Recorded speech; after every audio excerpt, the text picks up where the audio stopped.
I was looking in the mirror. Its reflection covers the whole room. But I cannot see you.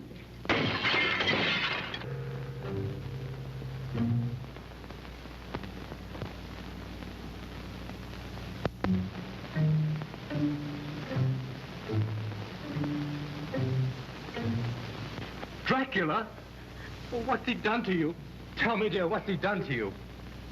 He came to me. He opened a vein in his wrist and he made me drink.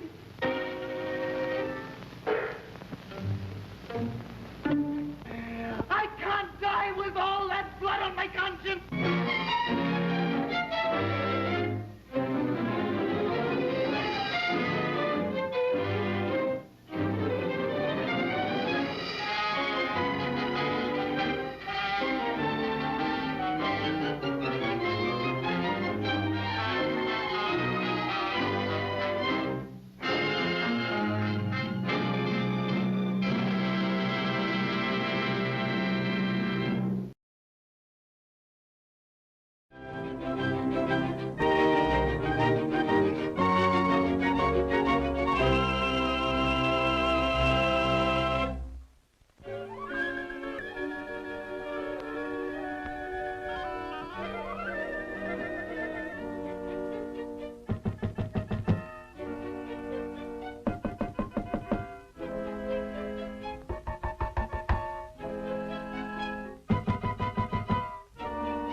The day is dawning and here is the sun. Hail His Majesty the Sun.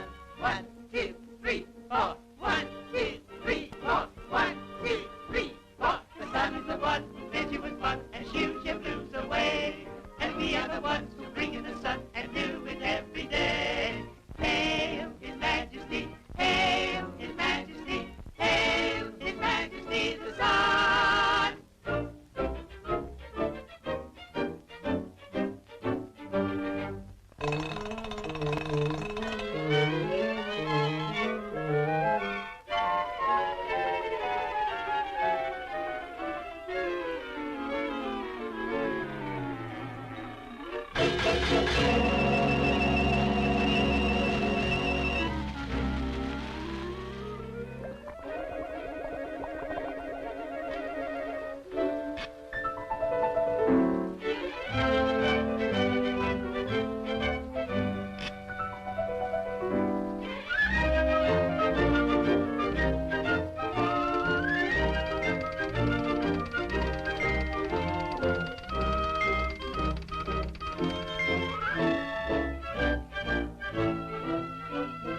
Sunshine, sunshine, I get lots of good old golden sunshine. Sunshine, sunshine, it's just the thing to keep you feeling fine.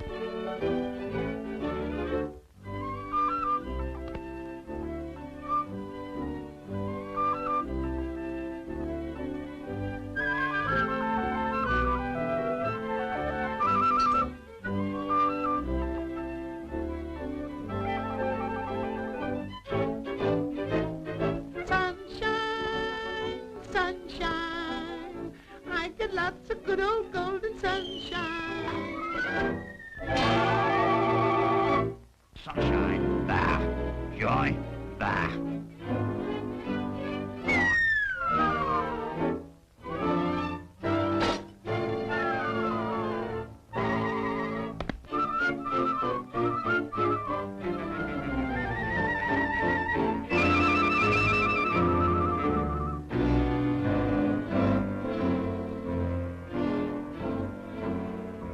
We're happy when we're sad.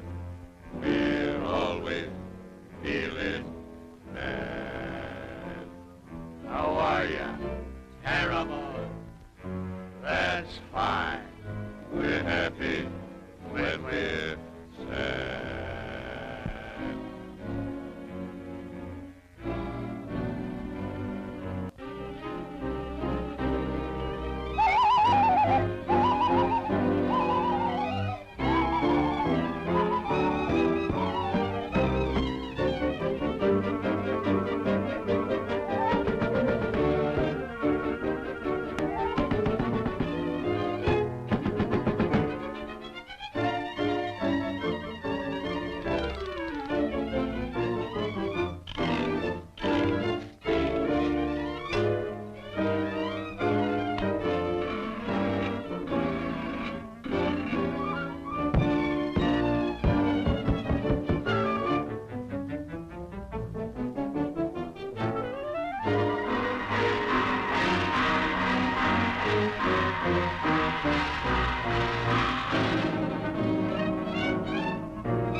don't want to be happy. I want to be sad. I don't want to be happy.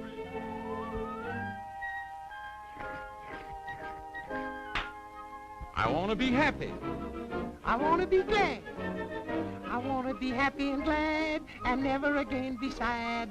I never will cry, I never will sigh, 'cause I want to be glad. He never will cry, he never will sigh, 'cause he wants to be glad. And now the world looks bright and fair, because there's sunshine everywhere.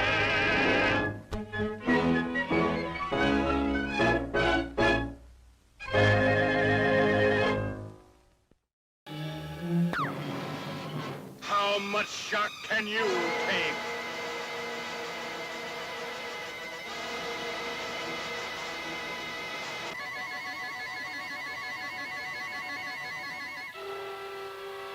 It will haunt you forever. From the depths of evil comes a diabolic killer of beautiful women. The vampire's coffin. See a vampire's body stolen from its tomb. A psycho killer removes the stake so the vampire can again prey on beautiful women.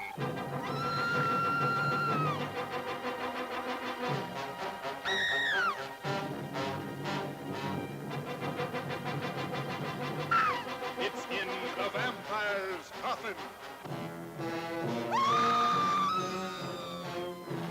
And to complete a double night of horror, a monster's nightmare of terror, turn loose in a fight to the death. The robot versus the Aztec mummy.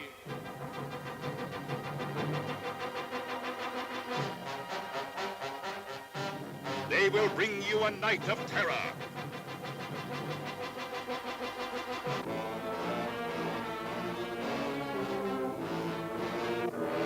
We dare you to see them, but don't come alone.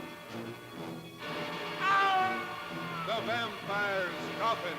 In an all-new double horrorama show with The robot versus the Aztec mummy. presented in Hypnoscope. To heighten the horror, shock your senses, kill your brain. It could only be shown at midnight. Don't be a coward.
Good evening, goblins and ghouls, and welcome to the Friday Night Scream Stream. I'm your host, Spakenstein, joined as always by my very good friend, Mr. Evan Sink. Good evening, everybody. How we doing tonight, Evan? Ooh, we're good. We're good. Can I get a TGIF from the crowd? Yeah. How about everybody give us a big fat thank God it's Friday. Actually, and you know what, Evan? I'm gonna amend that. Actually, I'm saying TGIS. Ooh. And do you know what the TGIS? TGIS? And do you know what the S stands for? Shocktober. Thank God it's Shocktober, because it is officially Shocktober. It's here. You made it. It's spooky season. It's the time of year we've all been waiting for. I think for the past 11 months. Maybe I'm just last one. Right. Yeah. I mean, maybe I'm just speaking for myself, but it is officially time to nerd out on all things spooky and scary. Watch all your favorite horror movies, decorate the house, all that good stuff that, just It's time to get those skeletons out of the closet. The good ones. right. Yeah, no, please don't take that literally. Evan's not advising anyone to, we don't want you to take pictures of your literal skeletons, but, we encourage, we encourage you to celebrate the reason for the season. Whatever you do to, get into the spirit. It's because I think, hey, all October is time to celebrate. And that's certainly what we're doing here on the Scream Stream. That's why we call it Shocktober, because, it's a special time, so we do special things here. And tonight is no different because we're kicking off with a special movie. And we're kicking it off right with a good old classic monster, one of their tried and trues. Because who doesn't love a vampire, right? Vampires are kind of one of the, I guess, more tried and true monsters that they're kind of adaptable, right? They're pretty, there's just a lot that you can mine with vampires. And so it's funny because tonight what we have for you is a very rare vampire film. And that's because it's technically a re-edit of a classic vampire film. Somebody has been hard at work this week.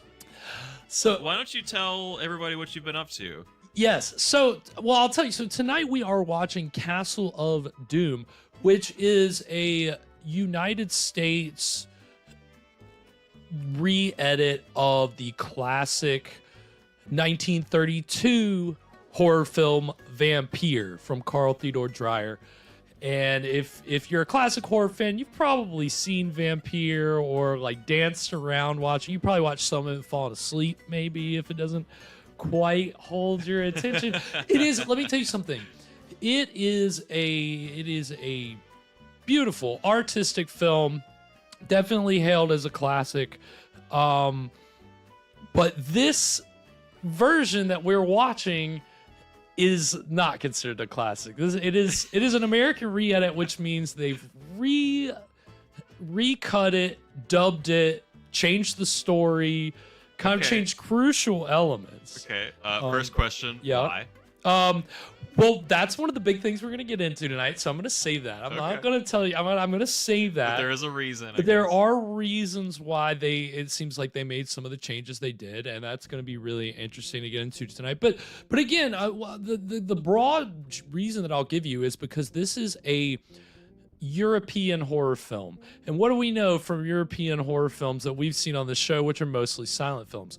They're artistic, right? Yes. They're expressive. Yeah. So usually when an American distributor comes along and is trying to repurpose it for a movie-going, like, general audience who expects Frankenstein, Dracula, it kind of tends to, the art kind of tends to get lost in the jumbled mess of somebody else thinking that they can make this more commercial and audience friendly. So that's what Castle of Doom is this truncated version that was made for American audiences, and it was in terrible shape. And that's why Evan mentioned that I've been hard at work because it was in just terrible. a rusted out wreck of a movie. It really, yeah. And I didn't do a total restoration. I just, I kind of did an exterior restoration. And what I mean by that is that luckily, because Vampyre is a film that has been restored, very good looking versions of Vampyre out there. Mm-hmm. So I decided to use a nice copy of Vampyre and reconstruct a clean version of Castle of Doom using the, an existing edit of Castle of Doom. And so we still have that soundtrack, which is garbage. So you ship of Theseus to this movie. Yeah, pretty much. Yeah, it was. I Frankensteined this movie together on top of the corpse of the, rotted out corpse of the, original version, and so now we have this Frankenstein monster version. Yeah, that's the question. What is this is this Vampire or is this Castle of Doom? It's Castle of Doom. They're very different. Don't get it wrong. Yeah, no, see, so one thing I was worried about when I took this project on was that maybe it wouldn't sync up quite right. Maybe like they sped stuff up, or things were running at different speeds for the edits, but it all synced up like, I mean, it was perfect. So it's there may be a few frames off here and there, and I think maybe there's one shot I didn't get, but one little tease for you that I think you guys will all appreciate is that so I did have to leave some shots in, including the opening credits, so you'll see how bad it looked. The opening credits, there's like a lot of journal writings that in the Vampire version they're in German, I think, and so in the Castle of Doom version they're English, so I kept the English. Okay, so there's no restored version of those. And then there's actually some footage in the climax that was edited out in the general versions that everybody sees today. And it's in this version inexplicably. So that's a little tease. I'm interested to know if you've seen Vampire before, if this footage that we'll see at the end, if it's familiar to you or not. But I was surprised. So suffice to say, we got a really interesting movie tonight. I mean, really interested to hear what everybody thinks about it, because it is, again, a little controversial. We'll talk about that tonight. It's gonna be a lot of fun to get into. And again, we're bringing you a re-edit, a film that a European art film that basically got taken down south and given the American treatment. And so Evan's going to do that for us tonight, because Evan, as always, brings us a delicious cocktail to pair with the evening's film in a little segment which he calls... What were you drinking? What are we drinking tonight, Evan? So, well, tonight we've got a vampire movie, and I thought, anytime we have a vampire movie, we've always got to do something bloody. And I was racking my brain this week trying to think, what have we not tried? Like, what is there out there that, like, how many red liquid ingredients exist out there? But I realized that I've been overlooking a really obvious one. I really don't need to look any further than our own backyard, because we've got a lovely blood red cherry beverage available pretty freely around here. I don't know if you guys can see this, but we're talking cheerwine tonight. Yeah, why don't you hold it up? Give him a good view. Let him see what if you weren't able to get your hands on it. Never had a lovely cheerwine. It's a soda, not an alcoholic beverage. Yeah, this isn't a 2 liter of wine. That would be something, wouldn't it? And it says, I love how in very small letters under cheerwine it says soft drink. Soft drink. Don't get it twisted. It's soda.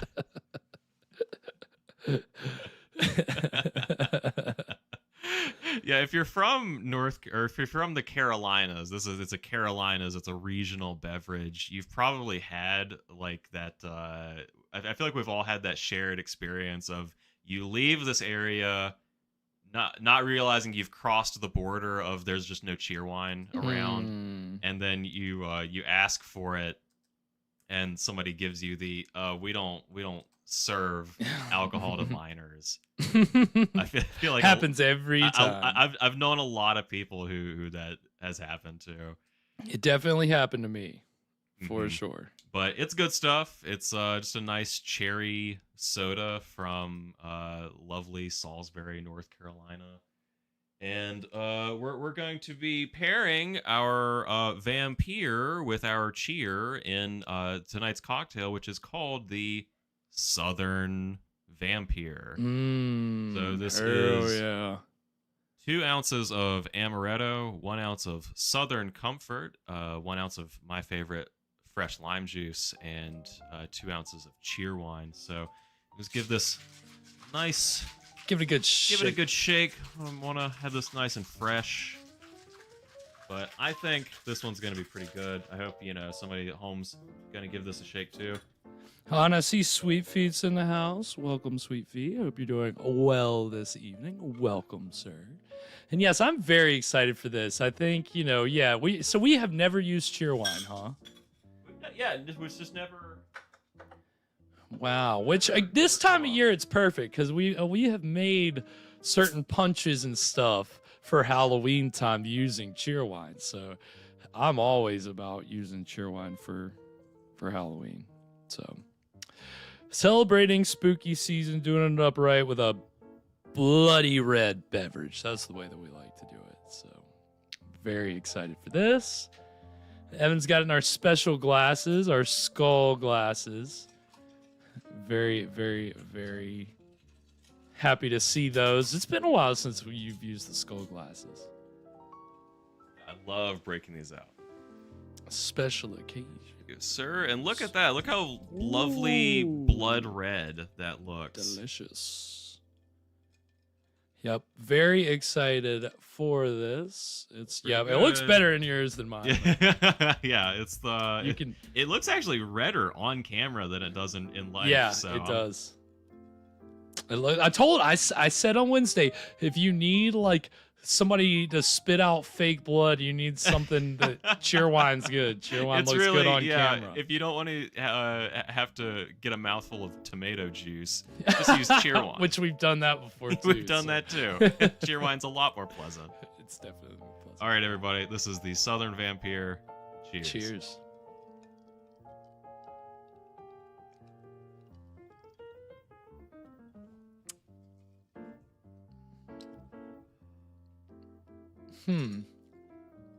It's good. It's just like a kind of like a cherry punch. Yeah, it kind of tastes like a punch. Yeah, I can taste the amaretto, taste the lime.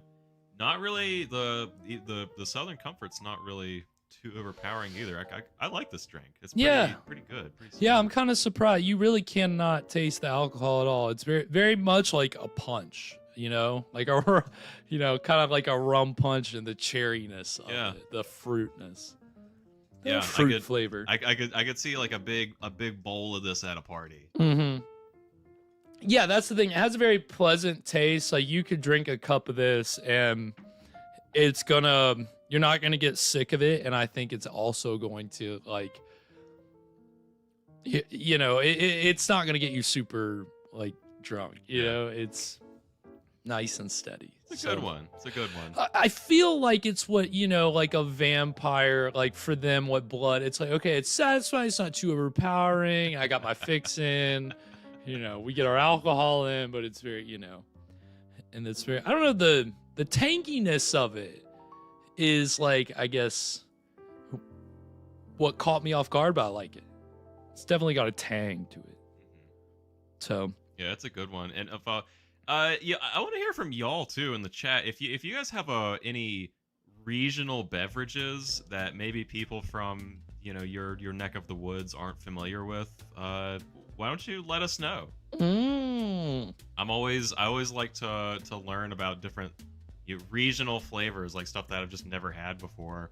Like I think it was either earlier this year or last year I had birch beer for the first time. Have you ever had birch beer? Oh, yeah, no, I haven't had it, but I feel like I remember you talking about it. Birch beer is you loved delicious, man. I loved it. I think that's Pennsylvania, from like the Pennsylvania area, maybe. Okay, I'm not sure. It's very good. I think I might like that more than root beer, actually. Oh, whoa. Okay, So, yeah, now that's it's a bold really statement. darn good. If you're ever up north, get you some birch beer. Birch beer. And if you're ever in the Carolinas, get you some Cheerwine. Yeah, well, it's a must. If you're in North Carolina, you've got to try it. So yeah, I mean, who knows if somebody recommends a beverage to Evan, maybe he'll get some and use it in a cocktail. Maybe. That's very. It's you love to see it. Any time that we get, I mean, again, like like a niche film, like a regional film. It's fun to get like a regional kind of cocktail with some special ingredient that you can only find in this one place. This is only in the Carolinas. Which I think is kind of the perfect. Is that Pepsi? Yeah, I think somebody had something in the like Carolinas. Something like made in the Carolinas. Born in the Carolinas. Born in the Carolinas. Yeah, somebody's got one of those.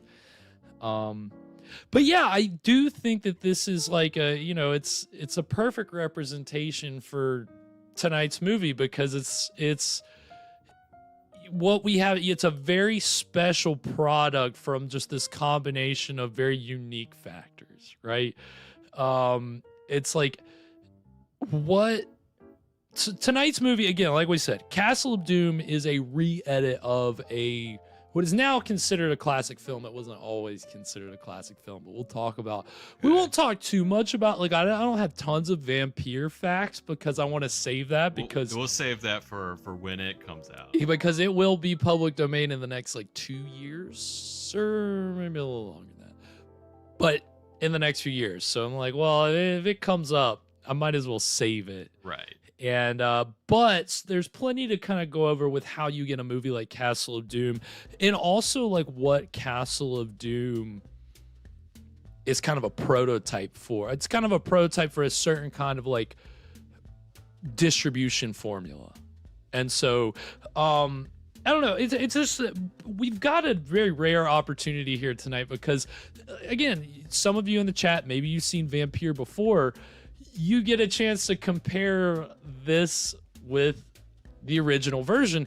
And what you may notice is the fact that obviously Castle of Doom, they're trying to simplify the story. They're trying to take out some of the more dreamy elements. They're trying to put logic to it. There's a lot of voice. So for a lot of reasons, yeah, it's one of those with like droning voiceover. But what we're gonna find out is this is very common when you have a foreign horror film that's being recut and redubbed for an American audience, right? Is that sometimes the whole story, the title will change, it'll be something crazy ridiculous, and we'll get into that tonight. But obviously my point is that movies like this can be controversial because people can kind of consider it a bastardization of something that is kind of classic. Yeah. So the purists out there don't like this one, I guess. The purists out there are probably not a big fans of Castle of Doom, but it is a different film from Vampire, so I think that there's merits of that. And again, well, we're gonna kind of get a little kind of lesson on kind of the history of the distribution of foreign horror films in America. That's kind of the broader thing. Now, obviously, we're gonna talk about vampire films because this is a vampire film, so yeah.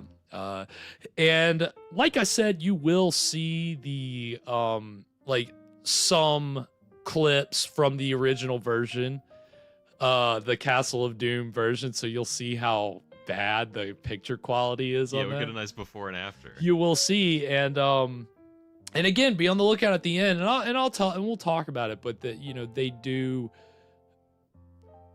show you some shots that you don't see in the standard like restored version.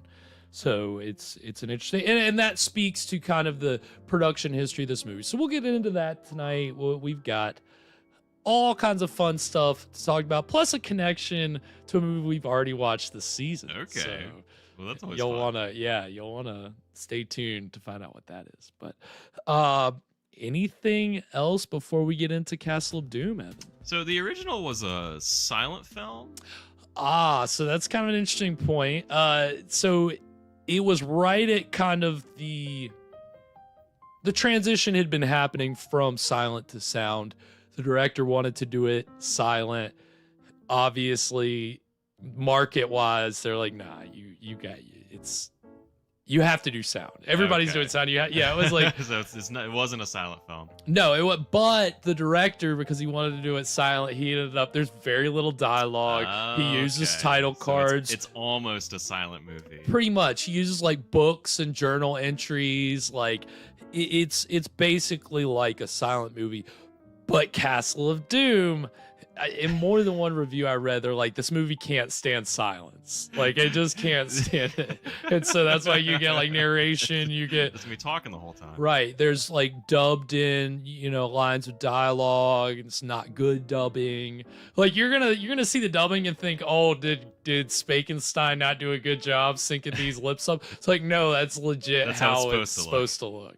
So so when they brought it to America, how many songs did they add? Well, how many big musical numbers do we have tonight? Well, 5 was usually the standard at this time. Even your typical horror film had about 3, but they had to cut those because of the the code. Usually the musical numbers were a little raunchy, so they had to. That's why you don't see them anymore. That's why they're not around. So, again, we're giving you horror, history, and humor. We're giving you the 3 H's. Okay, there it is. Oh yeah, well that's some bastardization of a catchphrase right there. Well, on that note, I think we're going to go ahead and get into the exciting beginning of Castle of Doom right now. You see how bad this looks? Yeah, a little scratched up. Well, just a little bit. Arthur Zeem, we'll talk about him later.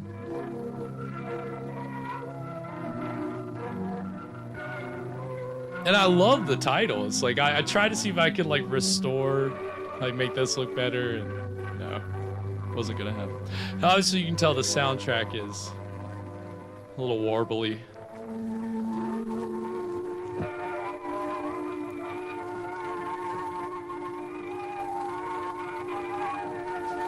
This feels like, so when you're watching a horror movie and they walk into the scary house and for some reason there's just like an old movie being projected on the wall. I wonder. It's this. Southern Europe, beneath the shadow of crumbling castles, stretching off toward the east, where centuries ago rapacious hordes in waves swept through to conquer, where cauldrons still boil from the quenchless heat of primitive human passions. It's easy to believe most entail. I heard the vampire legend in the little village of Fortempiere from the lips of a horrified eyewitness. Fright may have steered his once clear, cultured mind, but I know he was honest and thought every word he uttered the truth. Smarter men than I believe these incredible stories. Listen. I didn't believe the master when my teaching days were over. Some strange power kept me there, even though the days and nights were filled with fear. Perhaps it was this same strange power that called the young man from the faraway city on that lovely day in June. It's a lovely day in June. The master with a daughter were my daily pupils. There was no inn in the castle park then, just a lovely home of wealth and dignity. It was before the horror came. It was before everyone and everything seemed touched by some cold, clammy hand from a chilly, moldy grave.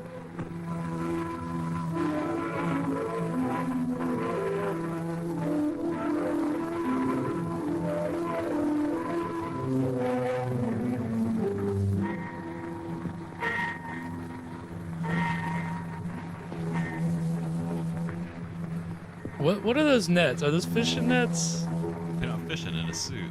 I often wondered when visitors came our way. In those days? Did the fall on them as it was always present in me?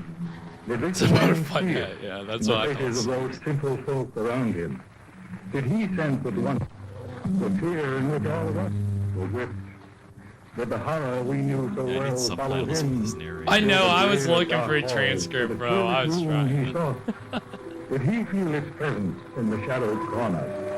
To us, that nameless horror was much too real to be dispelled by the light of mere spluttering candles.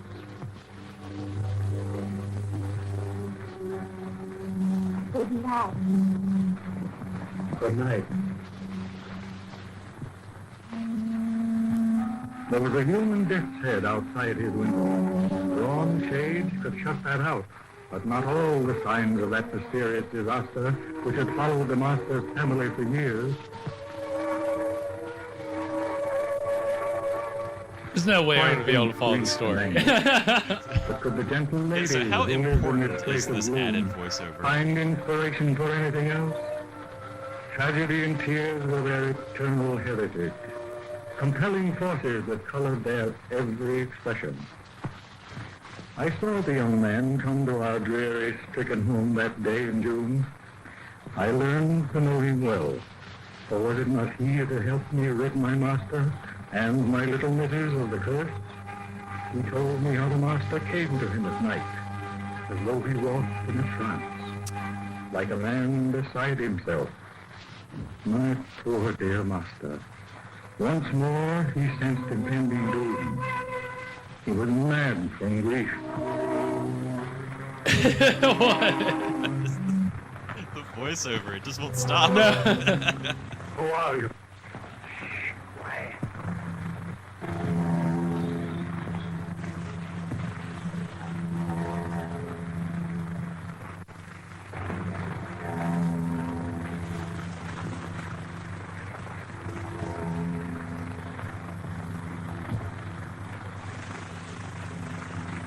We must not die.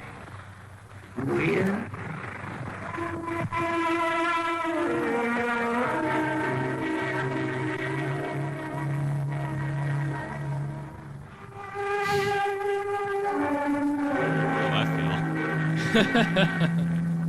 What's this old man doing walking around in my room?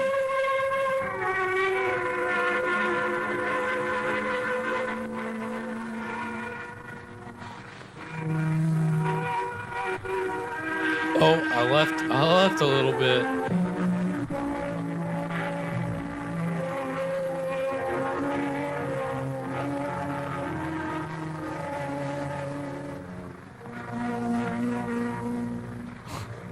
You can go back to sleep.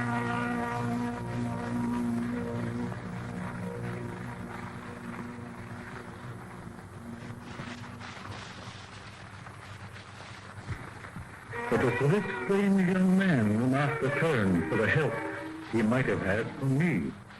Did he think this poor mind of mine no longer worked?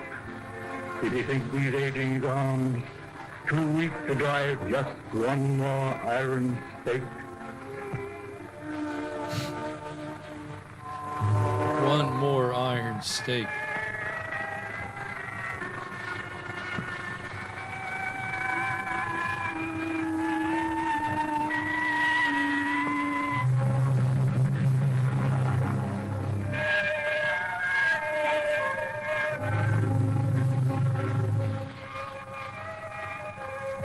All too often had the master seen his precious flowers fade. There was no security for those he loved, and no peace for him. The blows that fell were blows his watchful eyes could not prevent. They were struck by vengeful hands from another world. The wounds are almost healed. Yes.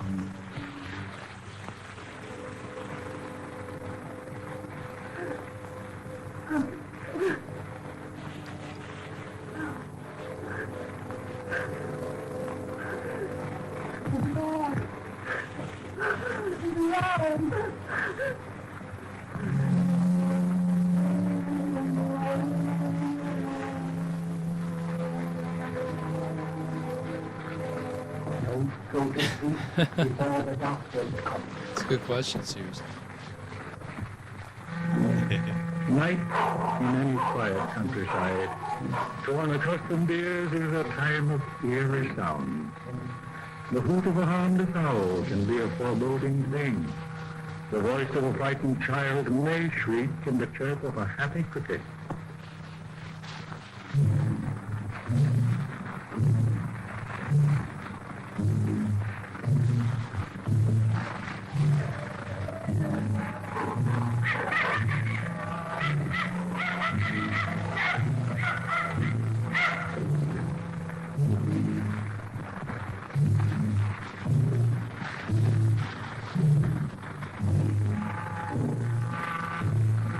is it? It's nighttime, right?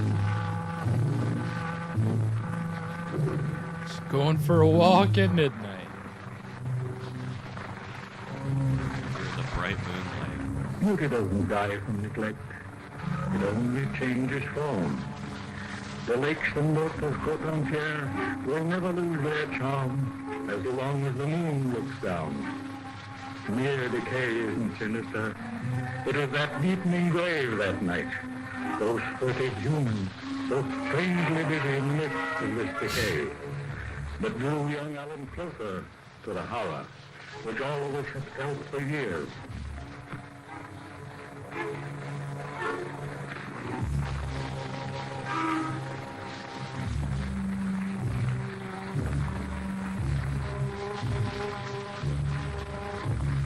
Try the peg-legged soldier with a gun, slow and silent in these crumbling ruins.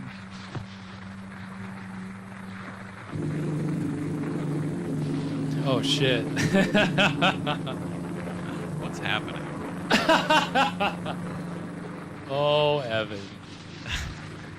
At the break, I'll give you some. I'll give you some idea of what I think is happening. Okay. I can gather. In dusty vaults below, the young man might have found the answer. A frightful half-lord of Satan's building, souls held captive through supernatural power, miserable puppets forever swirling in a damning dance of death. It was from this devil's playground that withering influence came, clutching engulfing hands that bent weak humans to their vicious, ghastly will.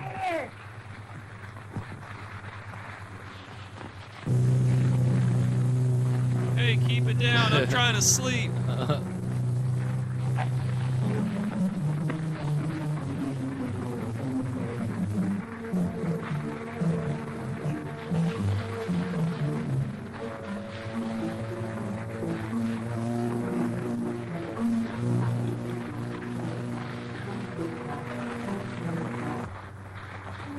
If the dusty vaults of the castle were indeed ghostly haunts, no less terrifying were the signs of what the humans did there. Ghosts and spirits don't wear ghostly tools. They don't build coffins, and strange indeed are those in another world so careful of the preservation of human flesh. Man's original sin was curiosity. The fruit of just one tree in the Garden of Eden was denied him, and that one tree was the tree of life. Here at Côte-Entière, as everywhere since the days of unhappy Adam, disaster was the type of disobedient meddling in that same mystery of life. Black magic's evil incantations will never pierce the veil. You want to hear a fun fact? You know who the art director was? And the dead. Herman Vorm, who was the art director for Cabinet of Dr. Caligari. Oh, okay. He's obviously not painting shadows on the walls here, but some of the same macabre kind of influence, I think, translates. Yeah, I was getting some Caligari vibes.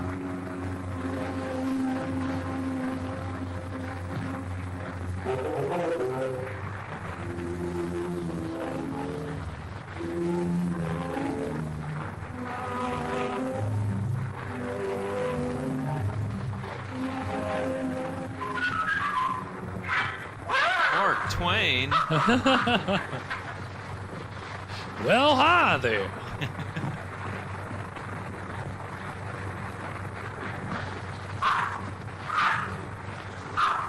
I was just looking for the cheer wine.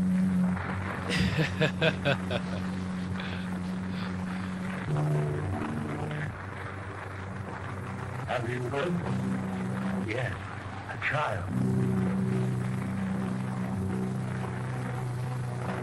Child. Yes, yes. Child.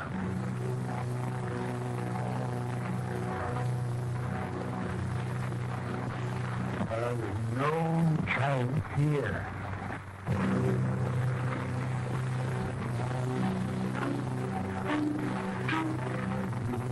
Now, this is some of the original music from the Vampire version, so they do retain some of the same music.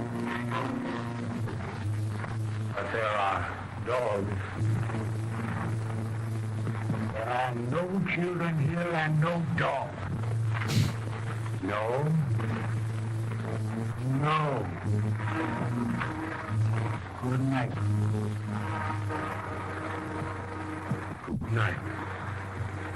Here then was another rendezvous with more and still more human victims were needed. More and still more fresh graves must be filled. But Vampyre had given bountifully across the years. But the hand of Satan was clutching again at the castle. Rampant once more was this dog-brained creature, human in form, but strangely suggestive of another world. Returned from the dark, cold grave to force along the holy will on humans caught in her net to feed her terrible desire for blood. A somber queen of darkness who rules with soul. It's another one of those big-headed little skeletons. Yeah.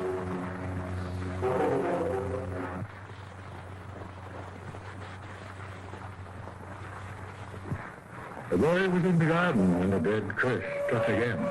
As always, there was that same sense of impending doom. As always, the blow was delivered by human hands. But the force behind it... So Oh, you know it is.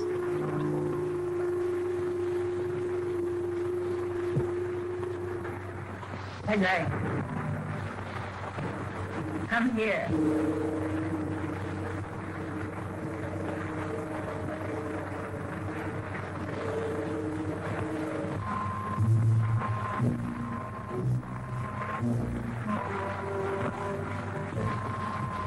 Obey.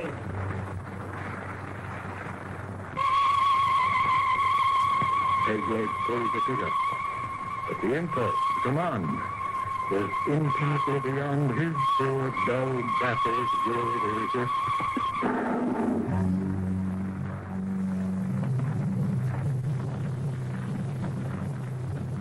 Shit. The master's dead. Open! Quick! Quick!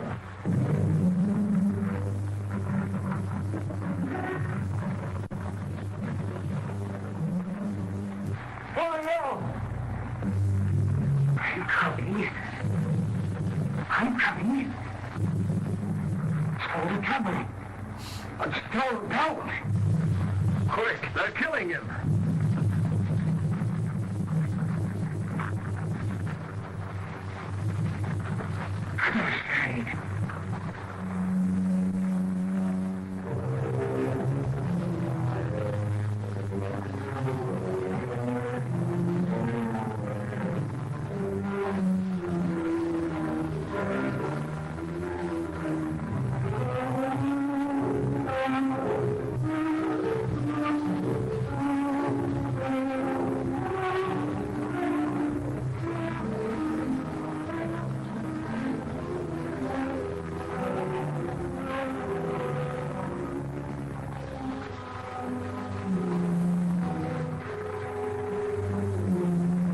So the guy in the black hat is the servant.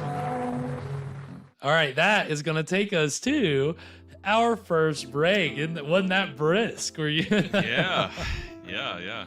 It's a short movie. I don't know if I prefaced by saying that it's a short movie tonight. Well, we're a third of the way through Castle of Doom. What are we thinking so far, Evan? Can somebody take my temperature? I feel like I'm having a fever dream. Hey, I think that's I mean, you could describe Vampyre that way for sure, and I'm glad to know that still translates That translates pretty well, because I have very little idea what's happening. Well, unfortunately, see, Vampire is a little hard. They don't tell you what's. You have to pick up a lot of what's going on in Vampire. Here, it's because we've got garbled narration that they don't have they have not written a good story, and the editing is very choppy. Like again, if you think that like the choppiness and the fading and all that is me, that's just me mimicking what is going on with the film. So that's just the way it is. Okay. So it's well, you've spent a lot of time watching this by this point, I'm sure. Maybe you can elucidate me on what the heck's happening. I will try. So, right before we went to the break, I made a note of saying, "Oh, that's the servant of the master," right? So the narration that we've been getting. That's from that servant. Oh, okay. And the servant has been talking about, the master's had all these problems. There's been a curse on the master's family, and this young man came to town, and he should have turned to the young man for help, or he did. I don't know. So it ends up he's proselytizing a lot, and a lot of the stuff is just kind of filler. Who's the peg-legged man? The peg-legged man is like okay. So you saw the old woman, right? Yeah. Yeah. So the old woman is our vampire. Okay. Yeah. Spoiler? No. I don't think so. Again, if you're going to see the movie Vampire, there's got to be a vamp. It's this, this old woman who's being taken care of by everybody. I don't think it's a spoiler. But now I'm worried it is. I mean, I didn't think of it as a spoiler. Well, it's fine. It's fine. Fine. Who's the peg-legged man? But he's one of the the thralls. The the mustachioed Mark Twain looking guy. Yeah. He's the village doctor. Him and the peg-leg guy are both servants of this vampire. Oh, right. Okay. And the doctor's the under control of the vampire. Right, yeah. The doctor is like nursing the vampire because you saw it's very old looking, decrepit looking old vampire. So he's not like our Van Helsing of this. No, he is not. So that's the thing. Another thing that kind of gets lost in translation here is that I believe in the Vampire version that the young man is much more the focus, and the young man is like into the occult or some kind of occult investigator even, or paranormal researcher, something like that. He's something into the supernatural or paranormal world, and he just goes to this village and all this crazy stuff happens. In this version, it's more centered around the master who had this problems of this young man who was just in town, just happened to get involved, and it's not like, this occult guy is here to like. Well, it seems like all his problems are solved now. Right. Well, yeah. Now that he's dead, he doesn't have a thing to worry about. Yeah. No, not a thing. Yeah. So, but it's funny because it's yeah. I mean, the narration has kind of explained that, but it's very well, Sears, so you'll see later, there's very explicit, you'll get the explicit stuff. And I'll tell you, so just giving you a little backstory on Vampire. Vampire was based on stories by an author named Sheridan Le Fanu. Okay. I was going to ask if there was a Dracula connection. Well, it's actually... Le Fanu has this collection of short stories called In a Glass Darkly, and there are a few stories in that this movie, the writer and director of the movie, Carl Theodore Dreyer, I think that's how you say it, he also wrote it, and he drew from these stories, but the big story in that is there's a story about Carmilla the Vampire, which some of our audience may be familiar with because and Sears, Sears hit it on the head there. There are movies, there were some 70s movies that Hammer Films made about Carmilla the Vampire, and it's a lesbian vampire story. Yeah, so this is, it's not the original. It's just based on that character, or I can't remember who wrote the original Carmilla. I think is it based on real? Is it real? I mean, I don't know. I'm not quite sure. I'm not a big Carmilla head, so I can't tell you what the. Okay, we'll look it up over the break. Yeah, we'll get a. If any of our audience out there knows a little bit more about the origins of Carmilla, let us know. But I believe it comes from this story. But this is where Dreyer was drawing from, was these stories from Le Fanu. And so Dreyer is an acclaimed director. He's Danish, but his he made a few, like a good number of films in France and other countries. And his big masterwork is The Passion of Joan of Arc from 1928, which is like considered like one of the greatest silent films. Some people say it's one of the greatest films of all time. Like it is highly acclaimed, even by their directors today that still talk about like the influence that this movie had on them. And so, when are we gonna watch that? Well, it's public domain now, so if you want to watch Passion of Joan of Arc, sure, man. I don't know. I guess it's a different kind of horror. It's a different kind of horror. Yeah. I mean, hearing voices, getting burned at the stake. Sure. I mean, that's pretty. I mean, again, and his style is very. There's an expressionistic quality to it, obviously. Yeah. But this was his fault. This was the film that he did after The Passion of Joan of Arc. And so it was his first sound film. It was his only horror film. And like The Passion of Joan of Arc, I think, even when it came out, it was like highly acclaimed, but it was not a success. And so he independently financed VAMPYRE. And it's funny because the star of VAMPYRE is actually also the financier of VAMPYRE. He's credited.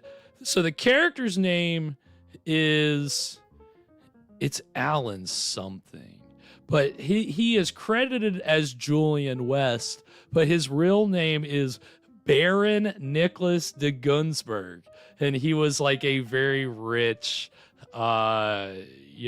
aristocrat who just had money to kind of like throw at this film. So he and Dreyer worked together on this movie, but he financed it.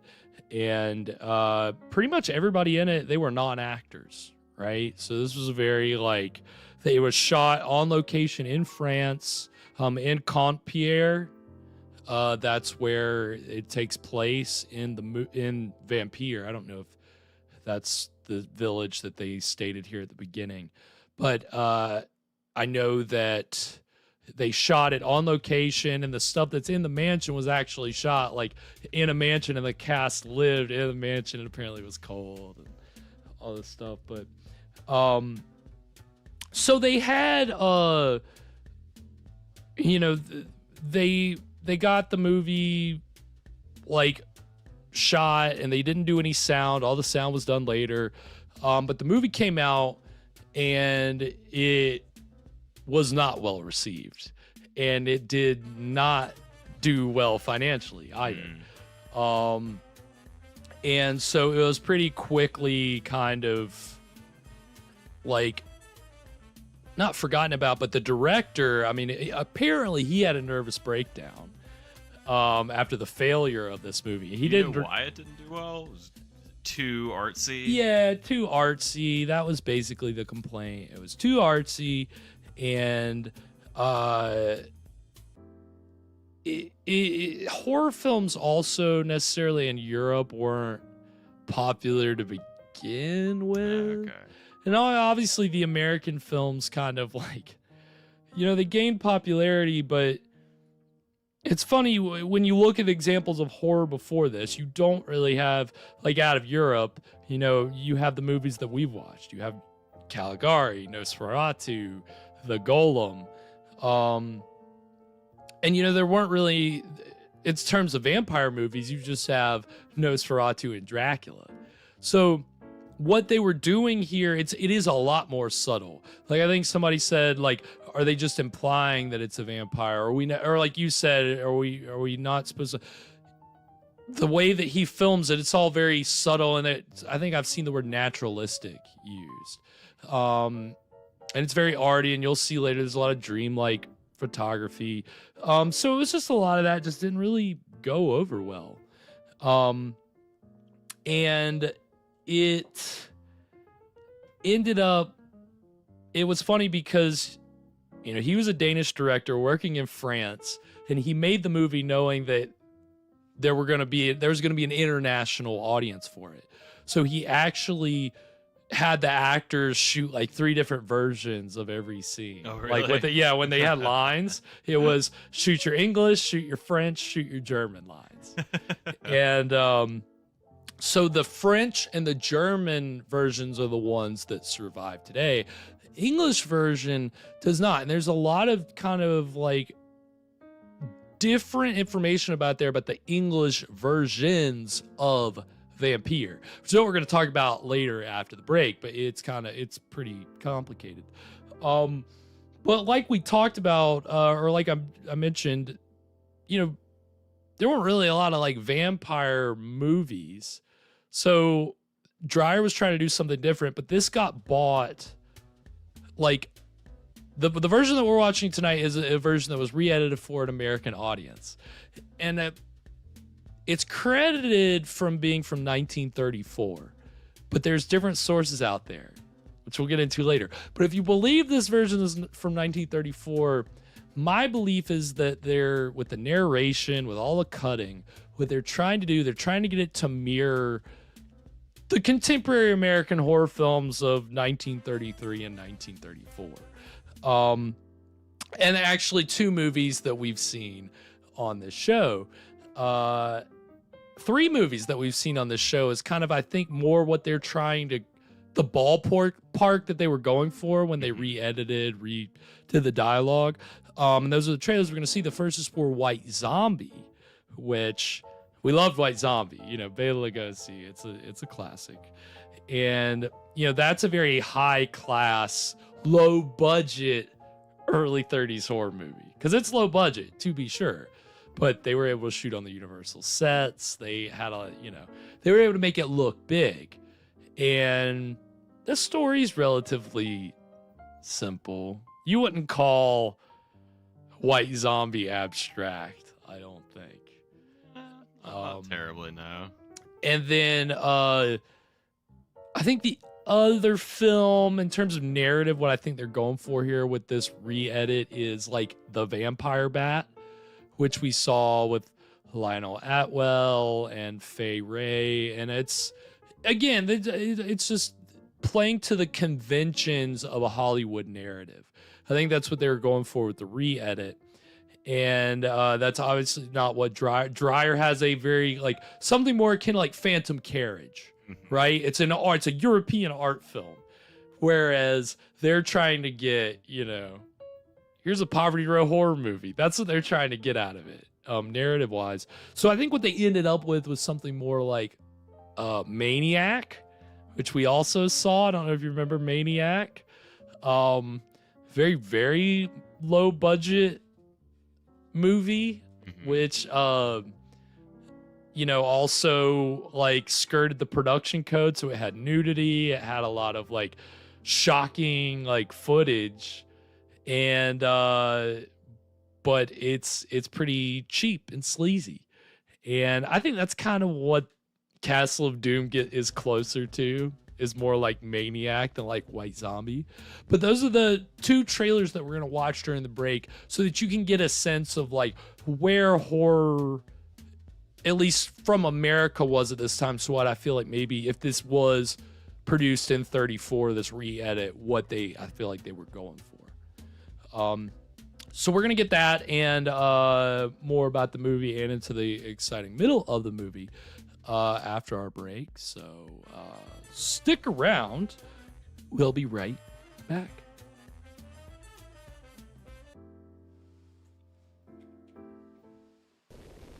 From Haiti, land of the voodoo, comes the most infamous cult of all. Bela Lugosi as Murder Legendre. I see death. Master of the undead damned. The sinister power behind the white zombie.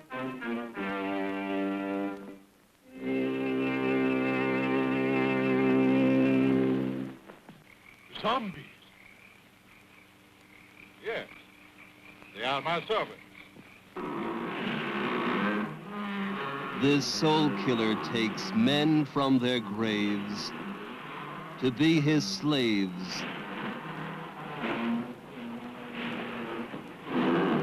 His instruments of terror, and now this fiend plots to possess a woman. Only a pin boy, a silver one, in a glass of wine, or perhaps a flower. Keep it, monsieur. Keep it. You may change your mind. Not dead? Are you mad? I saw her die. The doctor signed the certificate. I saw them bury her. Captive in the borderland between life and death. Her brain drained of the life spark.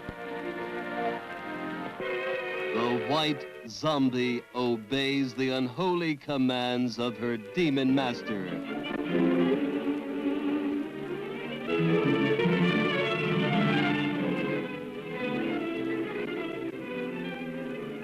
As mindless creatures carry out his cursed will, terror explodes in horror and heartquake. Zombie! Allez, allez! Never eyes so evil, never powers so potent, never magic so black. Bela Dracula Lugosi as the master of the white zombie.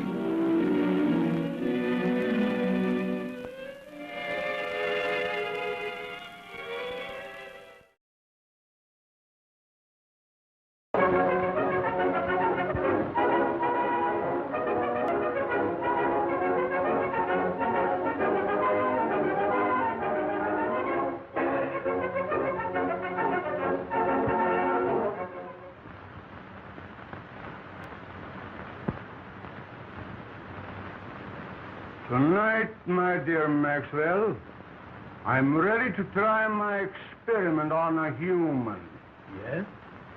In the morgue, there is a lethal gassed suicide. An ideal specimen.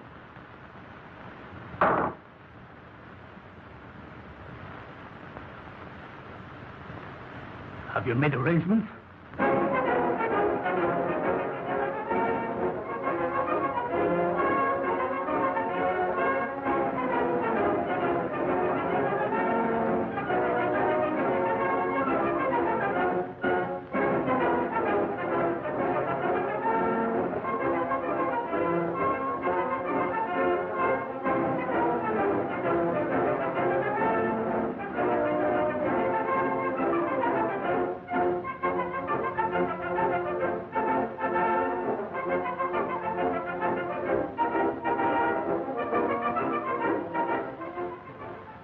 It's horrible, I tell you. Working on the dead. Trying to bring back life. It's not natural. You with your weird ideas. Haven't I stayed here and nursed dying dogs? Yeah. And even that miserable cat? Agony! I can't stand this torture!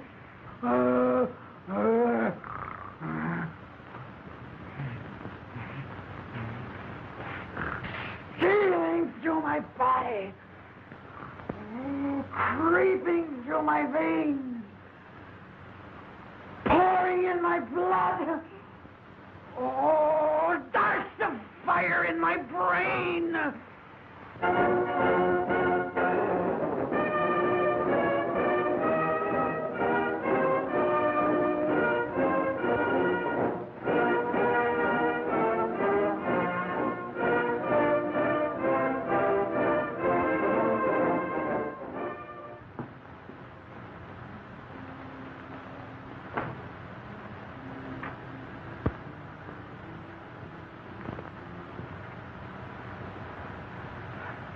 This is the one. Here!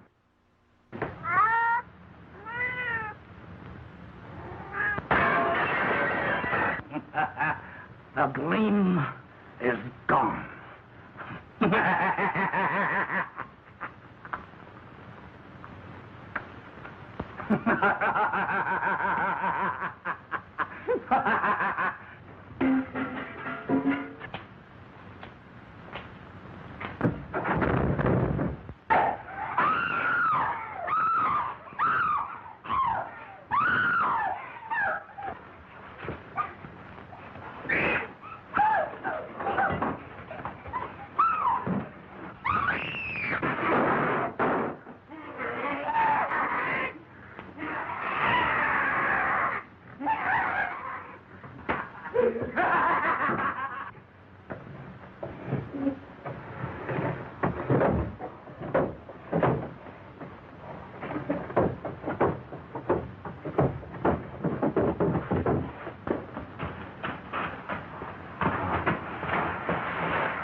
And we are back. So that was the trailers for Maniac and White Zombie. And yeah, Maniac, I have grown to love Maniac.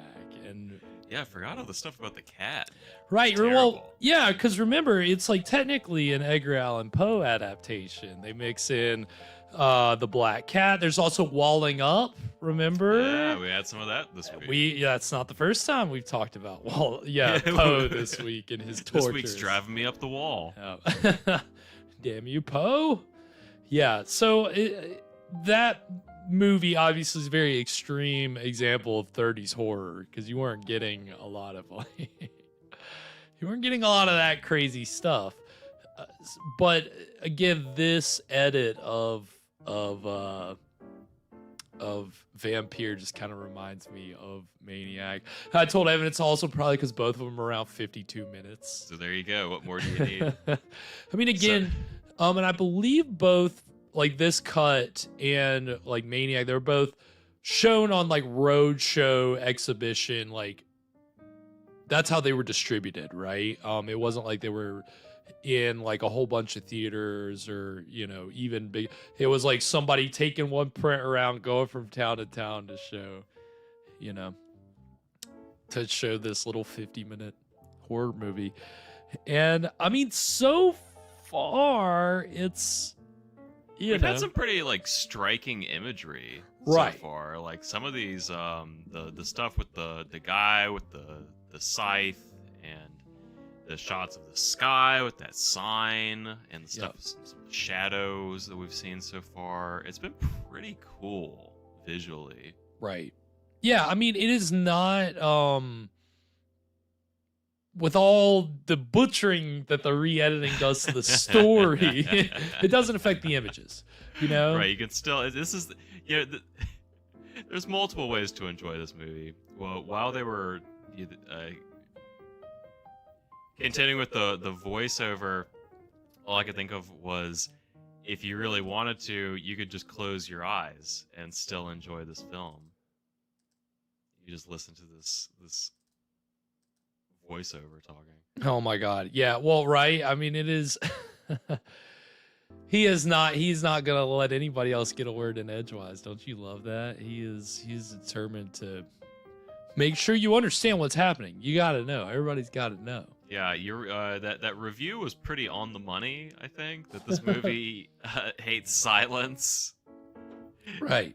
The directors go dead air. Yeah. No, I mean it very much. It is. This has been recut for an American audience, and they're worried about people not understanding, and that's a testament of how much the original cut of Vampire actually kind of plays like a modern movie, and just you got to kind of figure it out just from the visuals. And I mean, they do.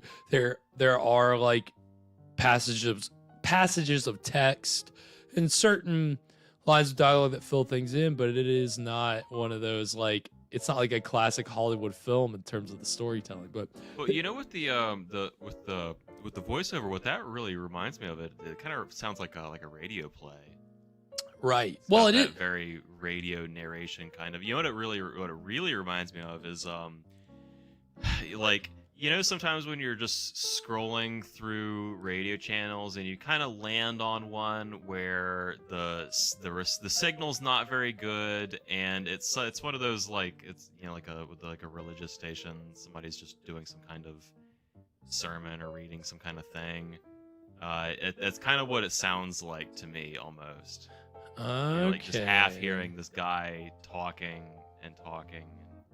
Yeah, there is a surreal quality to it, which, again, if you saw it with the original picture quality, I don't think it would even be that engaging. Like it's working in your brain on another level, I think, because it looks really good, but the sound is like just so like almost like ambient, because it's so muffled. It sounds like it's coming from just another place. So you're like trying to make it out, but you can't really, but you're enthralled by the images. So you're trying to pay attention to what this dude's saying, but you're not really. You're like, I'll just watch what's going on.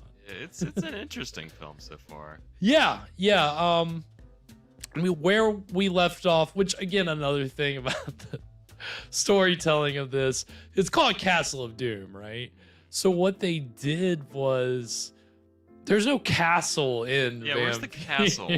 So you know, maybe that might be our Carmilla connection. Oh, by the way, I fact checked you during the break, and you were right. It's I read Carmilla not too long ago, but I forgot Le Fanu was the author. Okay, very cool. Yeah, Carmilla's a really interesting story. Like, it predates Dracula by like a generation. Really? It's 20-something years before Bram Stoker wrote Dracula, and not to mention it's like the 1870s or something, and it's about lesbian vampires. Like, that seems, which I didn't know if that was just the 70s movies, or was that like, that's right out of the text. Like, that feels pretty modern for something written in 1870. oh my gosh, yeah. So, and I'm gonna tell you, in 1932, I don't think that they're gonna explore that side of the story. And I know they don't use the name Carmilla. But it's funny because I think another one of Dreyer's acclaimed films, it's a 1924 movie that features like a homosexual relationship. So he had delved in that kind of stuff before, but I think the 30s, by the sound era, like, again, America doing the code, I think, kind of freaked everybody else out a little bit. So it's like, oh, we better kind of keep it on the. But Britain had a code, a lot of people had a code, so it was one of those things. I can understand why they probably wouldn't include something like that in the storyline here. But again, it's a loose adaptation of the stories. And obviously, you'll see a little bit more the vampire action. We'll see a little bit here. And then obviously at the end is where I think the main stuff comes in, which we'll talk about more, because it's that part of the editing of this is interesting. But again, where we left off, like I said, there's no castle, but this edit is trying to make it seem like the house that the master lives in is a castle. It's more of a chateau. But they're gonna pretend it's a castle. Yeah, well, I guess people call different kinds of things castles. I mean, we have a castle here in North Carolina. I guess we have a few things that they call castles, but the Biltmore is certainly a castle. Yeah, that's true. Which did you see the Biltmore survived? I didn't actually read any articles or anything. Yeah, it's a lot of the grounds got underwater, but which if the main house was. If you don't know, we're native North Carolinians, and obviously the destruction in the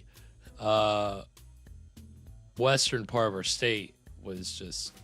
It's been pretty unreal. We had a pretty big disaster come through last week. Yeah, it's kind of just taking out one whole part of the state. So, I think probably everybody in our state knows somebody that's like up there and affected by it. So it's definitely Yeah, we like to laugh on the show, but it's really no laughing matter. It's just bad. No, it's kind of the the world we're living in right now, Yep. Nature's getting crazier and crazier, and but at least we have some nice movies to take our mind off. In these public domain. That's what it's all about. Trying to put a little joy out in the world by watching and learning a little bit, And will this knowledge ever be useful to you? Who knows? We're gonna have to start inventing crazy scenarios for people to end up in that they're aided because of the knowledge that they've gained from our show and all this public domain nonsense we talked about. Anyway, we got to get into the middle of this movie. Like I said, the master has been murdered. Our hero obviously is going to get to the bottom of it. But as we'll see, there's a vampire afoot. So what is he going to do? Are they going to get the jump on him? Who knows? So anything before we get into it, Evan? So earlier today, or earlier this week, whenever I was doing the recipe for this week's drink, I was on the Southern Comfort website. Yeah. And I was just kind of browsing through the recipes that they have on there, and one of them is the Southern Shot in Pizza. What? Which is, it's an ounce of Southern Comfort whiskey and pizza. What do you mean, and pizza? What is that? How do you pair it? I think I might have written this recipe maybe in some kind of amnesiac fugue state and submitted it to Southern Comfort. Either that or I'm having a practical joke laid on me, because this is a real recipe. Yep, it's true. Yeah. So yeah, if the cheer wine wasn't good enough for you, you can try the Southern Shot in Pizza. I'll maybe pass. I don't know. I guess you're just gonna have to do that recipe one of these days, Evan. We're gonna have to. Ooh boy. We'll get the proper film for you to have that recipe with. But yeah. Until then, we're about to get into it. And one thing, so Sears, you noted earlier, like the shadows moving behind people when there's no movement. That like, if you haven't seen Vampire, I think that they go a little bit more into like. Again, it's supposed to be more surreal and dreamy and almost like there's this other spiritual world. Here in this movie, they kind of brush over it. This is like 20 minutes shorter than Vampire. So you're getting a lot less like actual information about what's happening. So, and I'm not sure about the shadows, but I'll have to look that up before we watch Vampire on the show, and then I'll give you those facts. So. Anything before we get into it? Did I already ask you that? Yeah, I shot my shot with the pizza. Okay. Well, on that note, we're gonna go ahead and get to the exciting middle of. See, I want to say Vampire, Castle of Doom right now.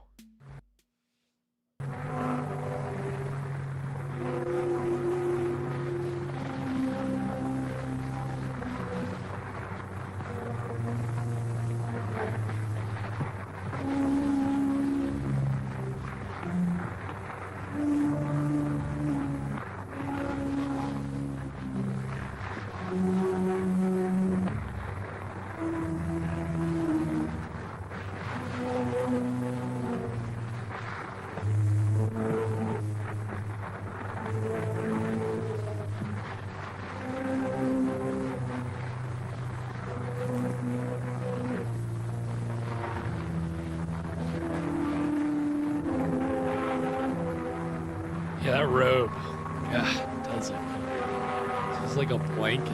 Yeah, it does. It looks like it's just wearing a blanket.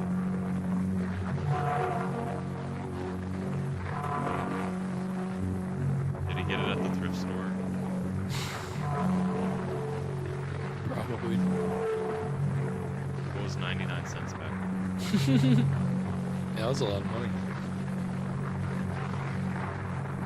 Yeah, could you just get a real fur coat for 99 cents back then? Probably.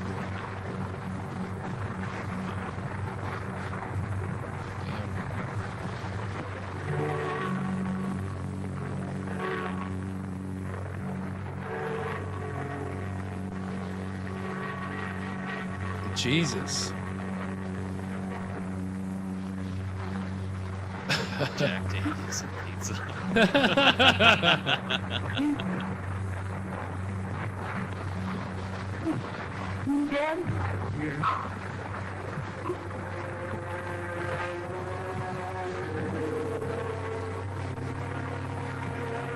poor master died on the floor of that musty room. As I saw him lying there, bathed in his ebbing blood, I recalled the long, mysterious hours he had spent alone in this very chamber, with his books and his writing. Slow, insidious, creeping death, from a cause none could explain, was no stranger to our little community. But why had that rifle barked out from the blackness of the night? The master had no enemies. He was gentle, kind, loving to all those about him, more than considerate of everyone who knew him. I knew the church was somehow to blame. Yeah, this is the guy in the black hat. It's him that's narrating. Taking back in desperation with the years of effort the master had spent in finding out what to do to save all of us from this sinister power. So who's the main character? Well, in Vampire, it's Alan Gray, but in this, it's kind of Alan Gray, but it's more like all over the place. From an outside world where there is no curse or decay, his ale clung to him, but he knew, as I did, that our help could not come from the law. The master has known that too. The whispered tales of VAMPYRE hold the top it is of VAMPYRE. gendarmes of South.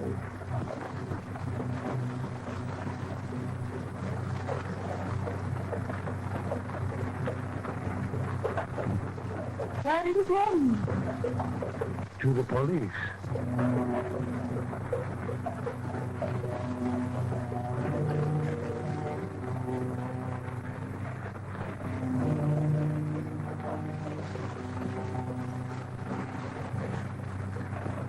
For a second, I thought he was pulling out like a giant deck of cards, and then I realized it was open after my death.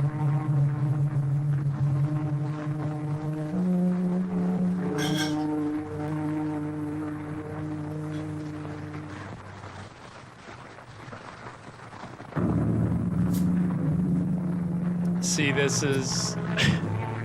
couldn't do anything about it. To those who must... against the I knew the story the master had written in that journal. That old inanimate thing to which we're frightened and alone. They know we can't. He had poured his heart for years. I too had felt the woe that overpowered him. I too had seen the curse at work throughout our pretty countryside. Slow, insidious, creeping death that none could understand. Lerne was wasting away in the castle. Was dear to me as to him.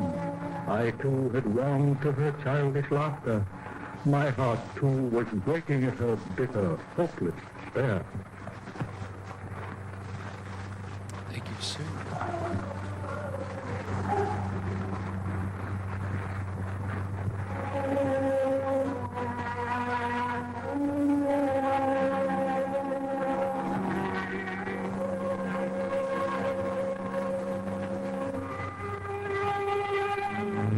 I'm not sure, seriously. I wish I could tell you what it says. Some vampire shit, I think.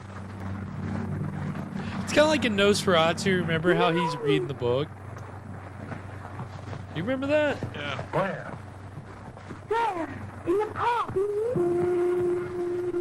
Surely the power that gripped my little mistress came from another world.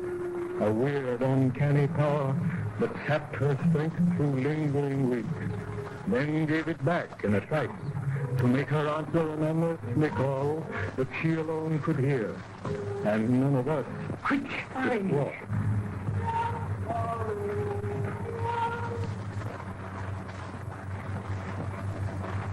So that's...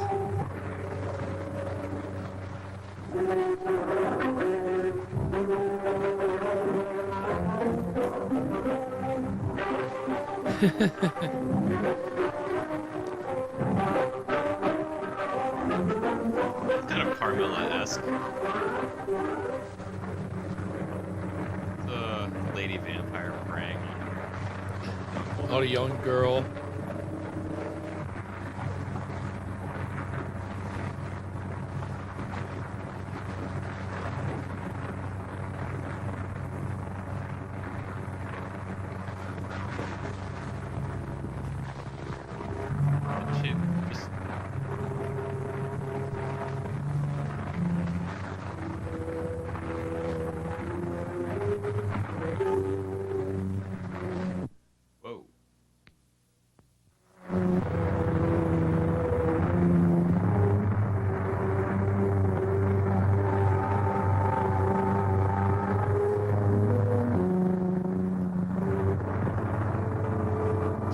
You do gotta love these dolly shots.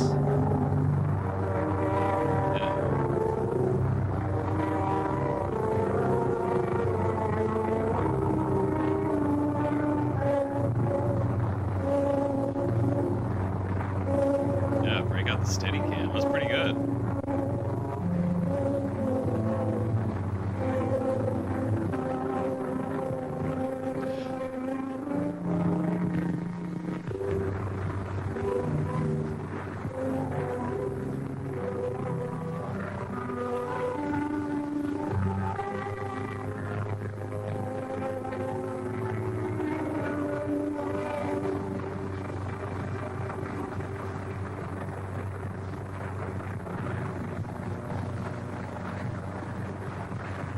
She got the bite.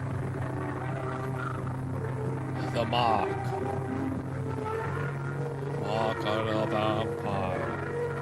Put some effects on it. See, these are the kind of shots that Dreyer's like, yeah, that's the kind of stuff you did in Joan of Arc, these kind of shots.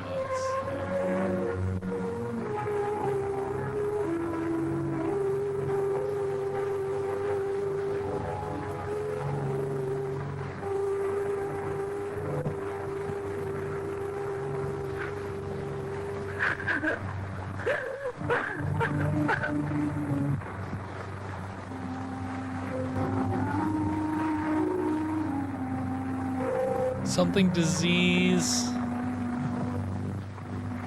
Exhaust the... Like a lingering disease. between bloodthirsty and desperate. We're trying, okay? I know. A curse.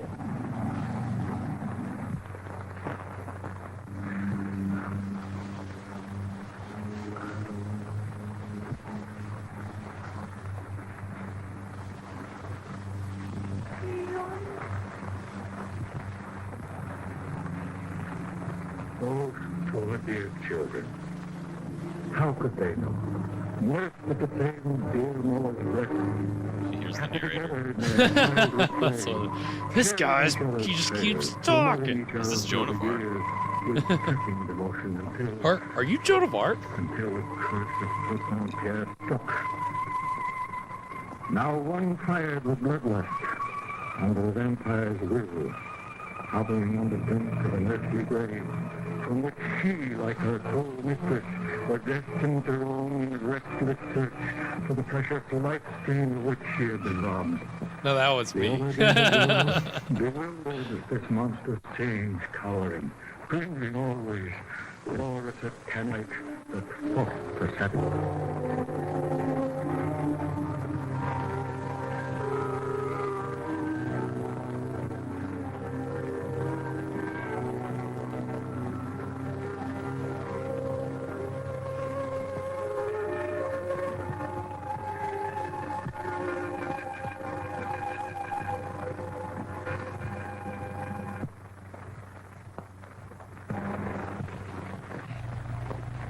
Come on. The courage is back. You've been very patient with my ramblings, sir. You say you've heard the vampire tale Yeah, before. yeah, I'll say. You say you can't believe it. Perhaps. But what happened here at Shocktober, and it was not so long ago, burned into my very soul. And it must have been the white-hot iron of truth. Heavens.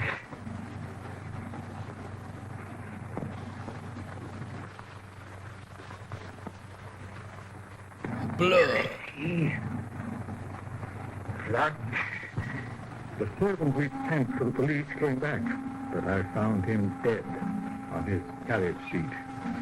He too was my lifelong friend. Another bullet. It's hard to see fresh, warm, dripping human blood.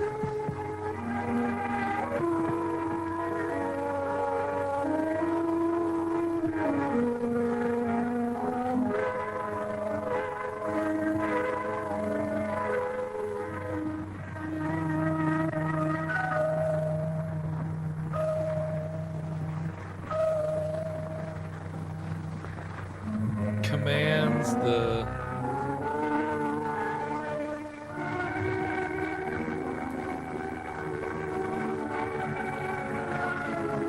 Couldn't tell you. Which looks clear? Number one? Or number two? They're both blurry, Doc. I think he's just got terrible handwriting.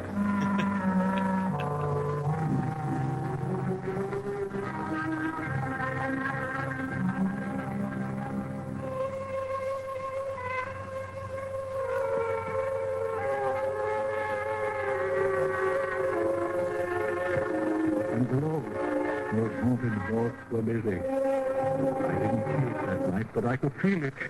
I know now that the one sense a vampire keeps longest is that of surpassing cunning. Blows were falling fast. Martha's journal and the young man, free of her power, had numbered this demon's days.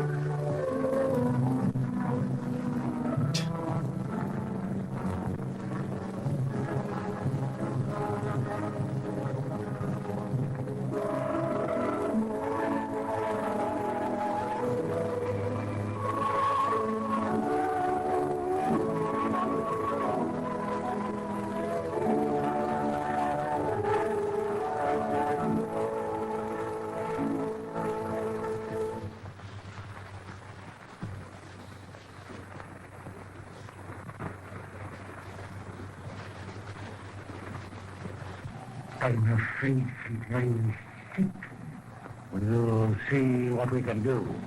She has another of those wounds on her neck.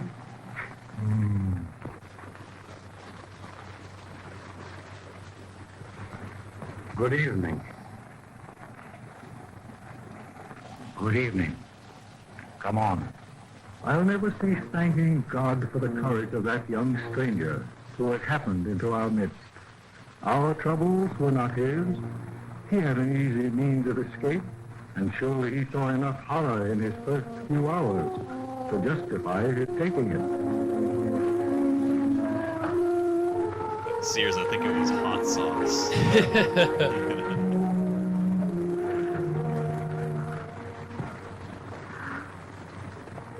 It's not very bad. Oh, Wait. You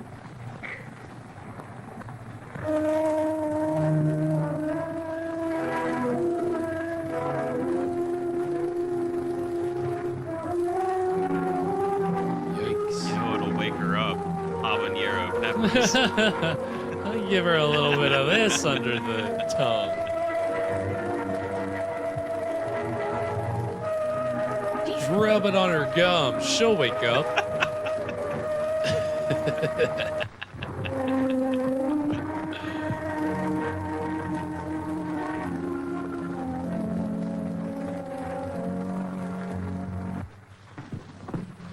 Why didn't you go to anything from this night?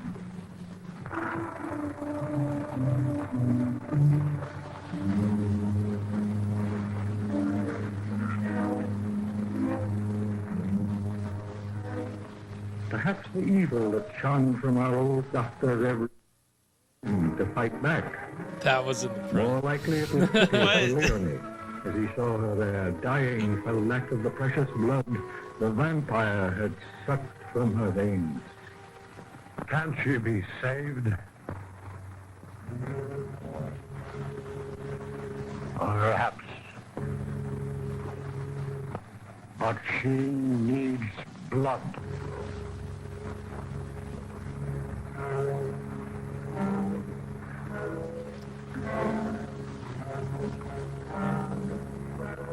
And grisly ghouls from every tomb. And, of course, human blood. You want to give her some of your blood?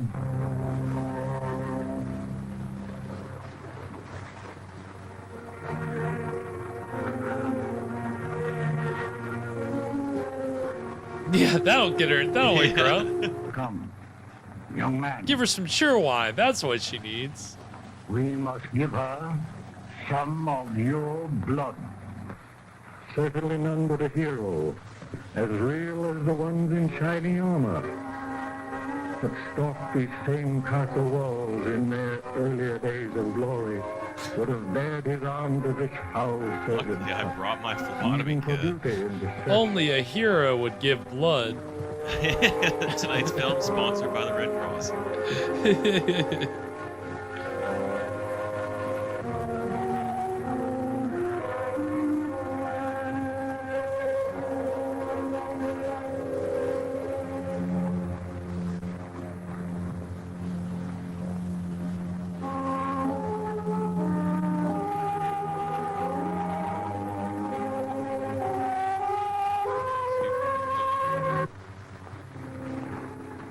By ghastly power and... Sister, come over here.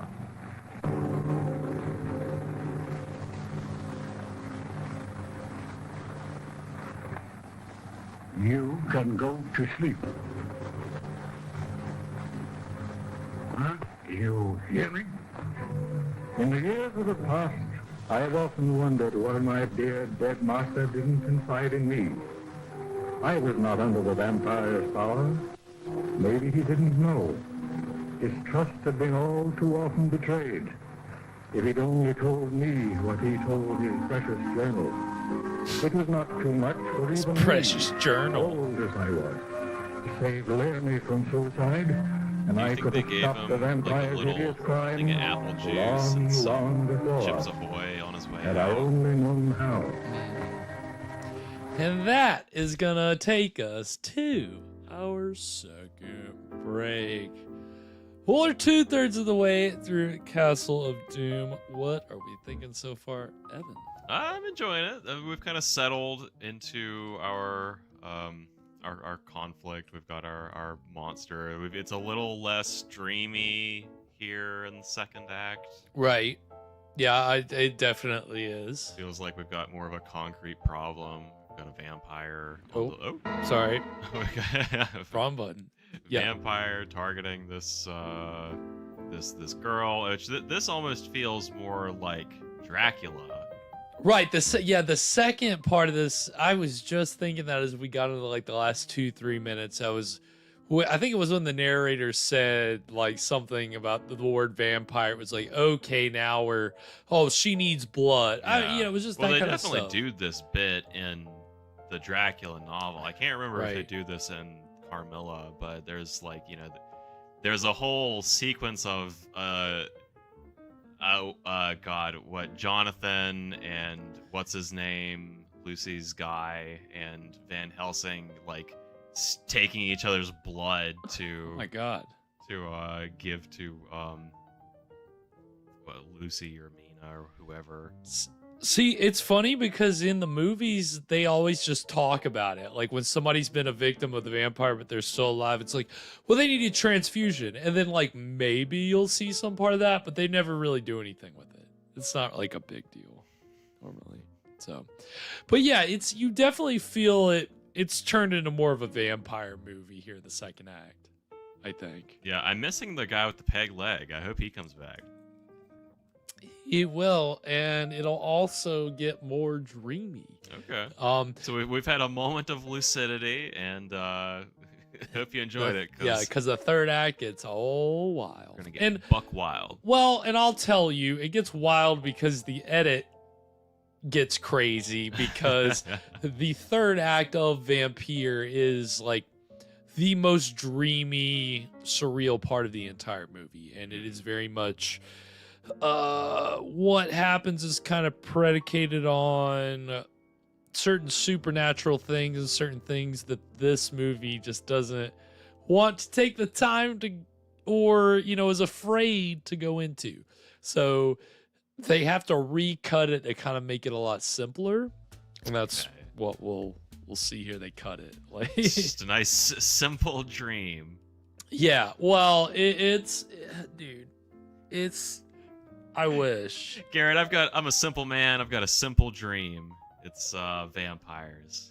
Yeah, that's the thing. That's what we're waiting for, is at the end and he just wakes up. It's like, it was all a dream. Yeah.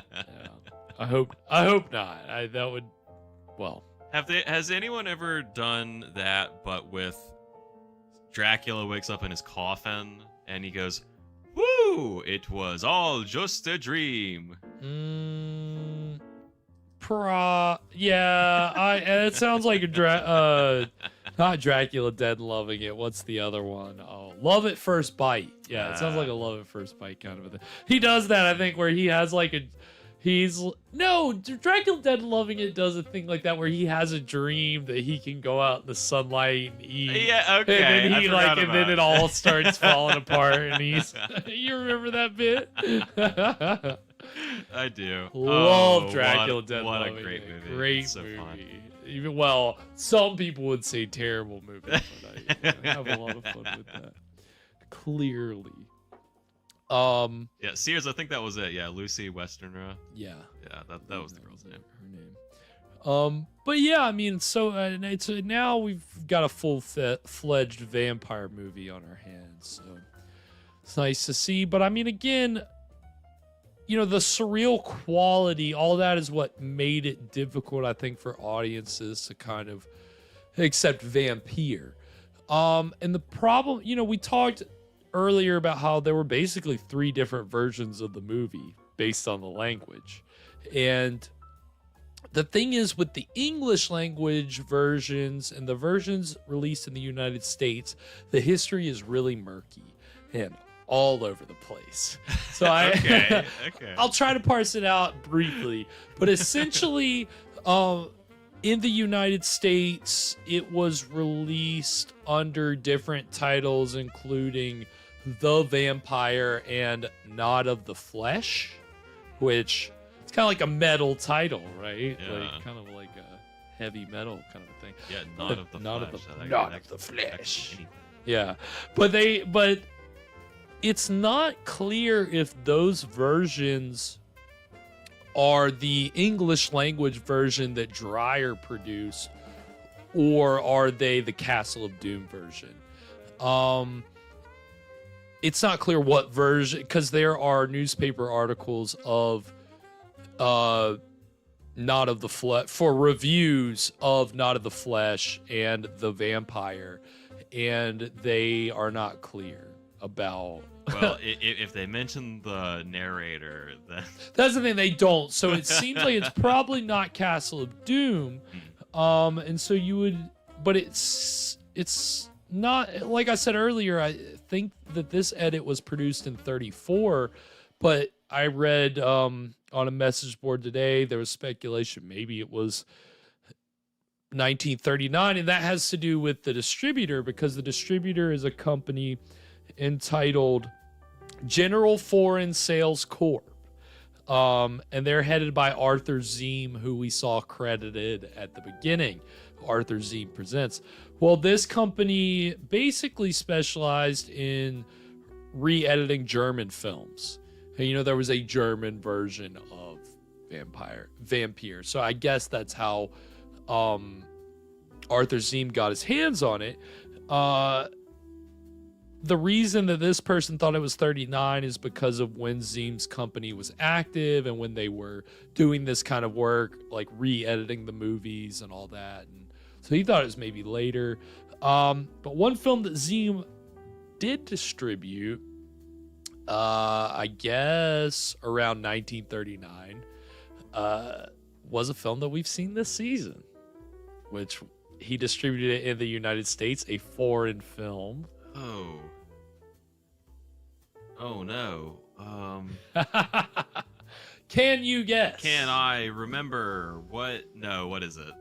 Face at the Window with Todd Slaughter. Oh, of course. Yep. Arthur Zeem released that in the U.S.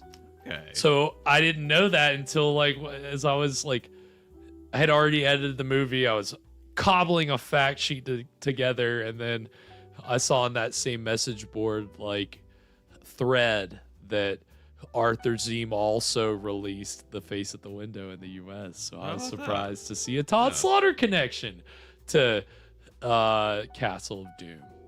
We got all sorts of connections here tonight. We do. Yeah, that's the thing. It is again, the fact that it was kind of an international film in certain respects, and that a lot of the people behind the scenes kind of came from all over, and that there were different international versions produced. Yeah, Sears, I've on that same message board, but it's the classic horror film message board, I believe that's what it's called. And they have screenshots of the guide for TCM with the Not of the Flesh entry, but apparently it was just Vampire. So it's not clear why. Retitled. Yeah, so it's very confusing with all the titles and the different versions. But what we do know is that this version did start popping up on television in the late 40s, early 50s, and did get presented on the VAMPYRE show in 1954. December 4th, 1954. And so it's kind of, again, speaks of the public domain status of the movie, the fact that it popped up on her show, because she had a lot of public domain movies. This movie kind of popped up eventually, but the origins aren't clear. You eventually can track, it premiered on TV, or it showed on TV. Here's a newspaper article for it, but it's not clear exactly when did this get made. But the important thing about this, and the reason that I think that it was important to show it tonight, was because it's kind of a prototype for the distribution model that a lot of distributors in the United States took for foreign produced horror films. Usually films that were very artistic and very like usually surreal were kind of, for lack of a better word, butchered. You slice them up. You bring the exploitable elements to the top, and you know, you kind of speed it up. You jazz it up. Bing, bang, boom. Bing, bang, boom. So that's kind of wild because that's what we're seeing here. Well, you know, a lot of horror movies weren't being produced in 1934. So this was not like a common thing at the time. But in the 60s, in the 70s, this was very common for a film that had been produced in another country to be bought for distribution in the United States, but to be re-edited, dubbed, cut in a way that if it did have some artistic value or merit, that was kind of like lost behind, you know, a cheesy title or, you know, a kind of a bad edit. You know, there are all kinds of things that, you know, kind of it happened. It still kind of happens to this day, but back at this time, it was really crazy.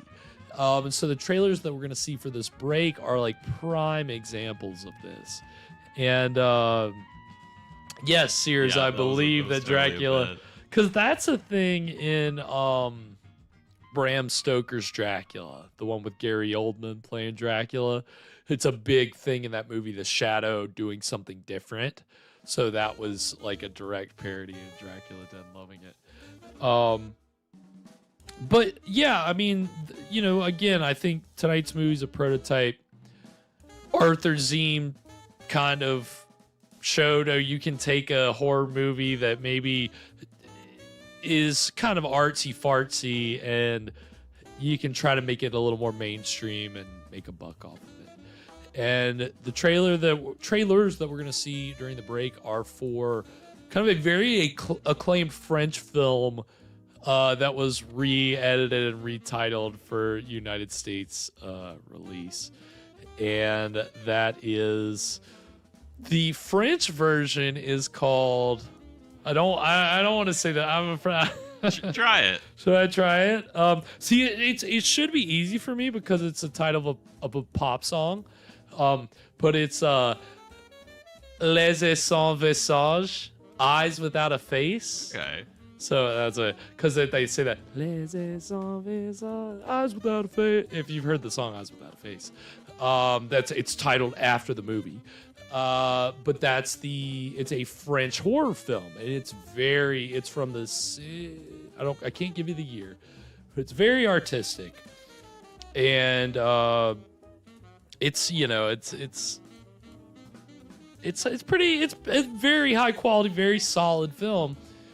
For United States release, it was retitled The Horror Chamber of Dr. Faustus. Nice. Yeah, don't you love that? Big obvious. So that just gives you an idea of, like, you know, Les sans visage, The Horror Chamber of Dr. That's like exactly what American distributors were doing at the time. After the break, I'll give you some more kind of examples of that, where you take a very, like, with an interesting title and then you put this cheesy American, like, exploitation title on it. Yeah, so just something really cheesy.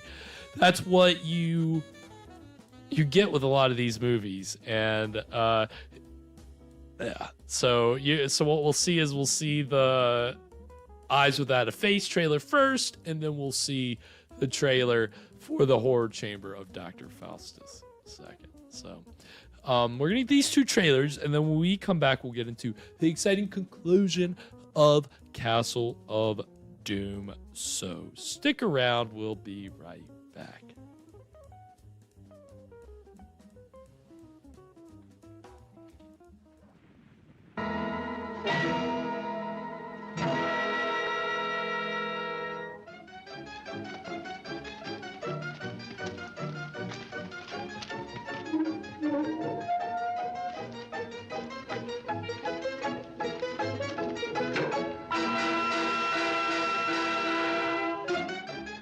Pourquoi mens-tu? Depuis le temps que je te connais, je lis sur ton visage. Dis-moi la vérité.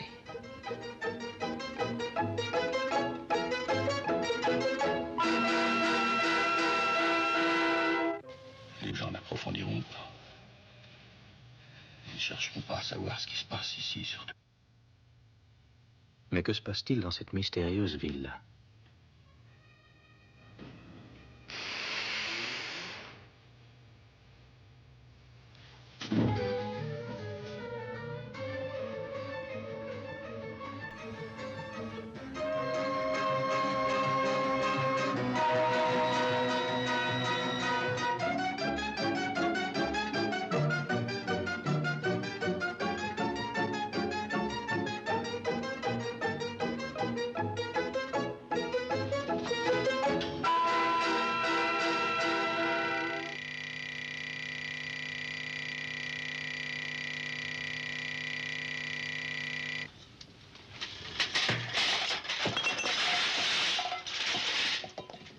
Allô, inspecteur Parot?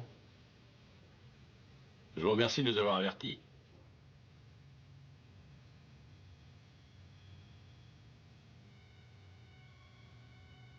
Pourquoi les miroirs de cette étrange demeure sont-ils masqués de noir?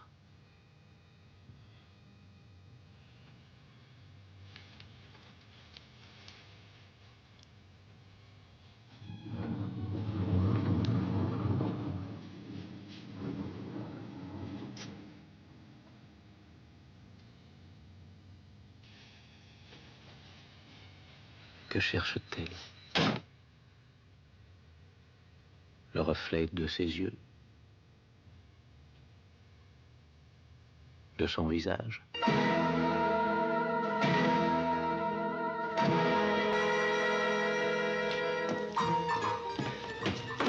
Edna, elle s'est échappée.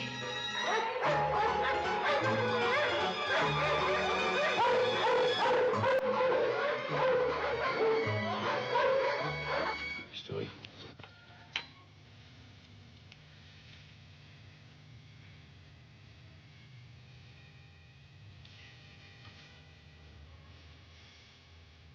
J'ai rendez-vous avec une amie. Je vous dirai demain. Demain, il sera trop tard, mon petit.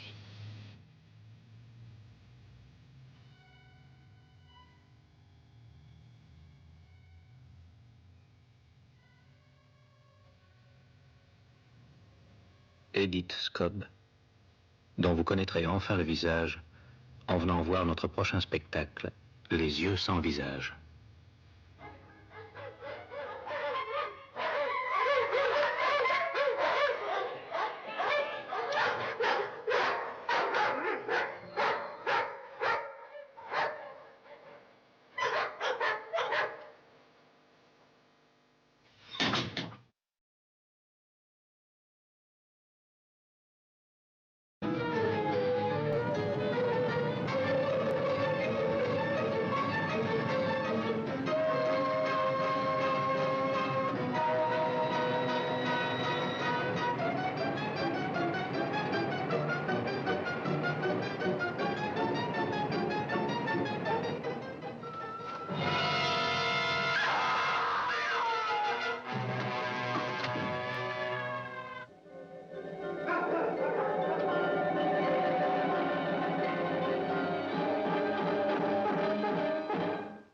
Not since the cabinet of Dr. Caligari have critics been so enthusiastic. Never before have audiences been so terrified. Never again will you experience a tale of terror to compare with The Horror Chamber of Dr. Faustus. Here is a strange and fascinating motion picture that the London Observer compared with the ghastly elegance that often suggests Tennessee Williams in one of his more abnormal moods. A mature horror film that the Paris critics called worthy of the great horror classics of our time. Starring Pierre Brasseur as the depraved scientist who used beautiful women in the most frightening way imaginable. Alida Valli as the accomplice who procured the young girls he needed so desperately. Juliette Manuel as the innocent victim of a madman's perversity. The Horror Chamber of Dr. Faustus, Motion picture as fascinating as it is fantastic, as unusual as it is shocking, as frightening as anything you will ever see on a motion picture screen.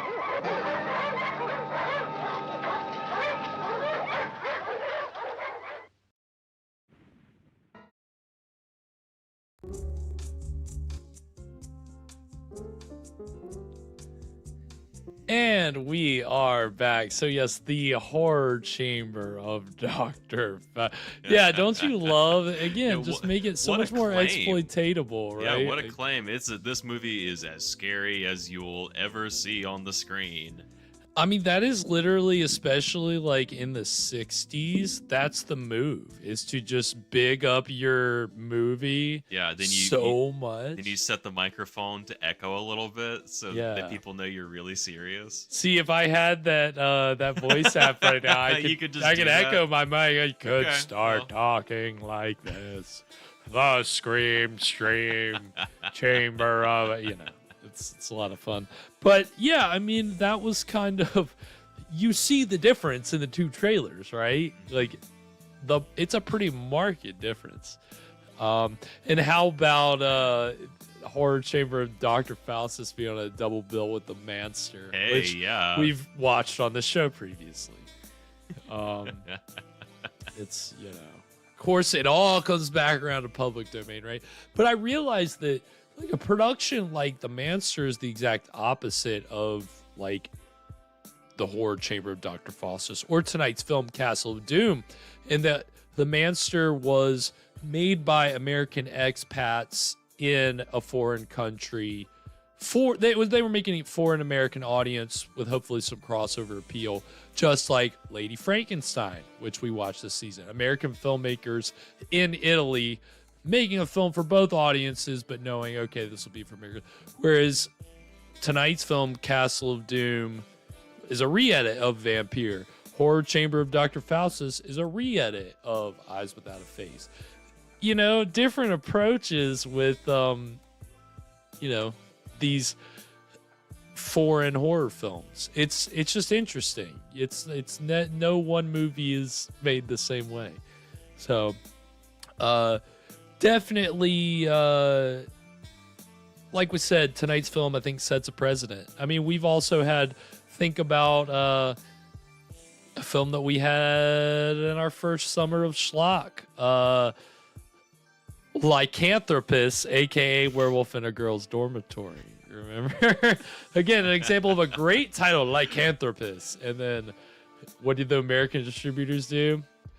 Werewolf and a Girl's Dormitory. It was the 60s. Although, to be fair, it wasn't about a werewolf with 8 arms like you might expect. Yeah, I guess Lycanthropus does. You could set some false expectations there that they could regret. So, welcome, Ilana.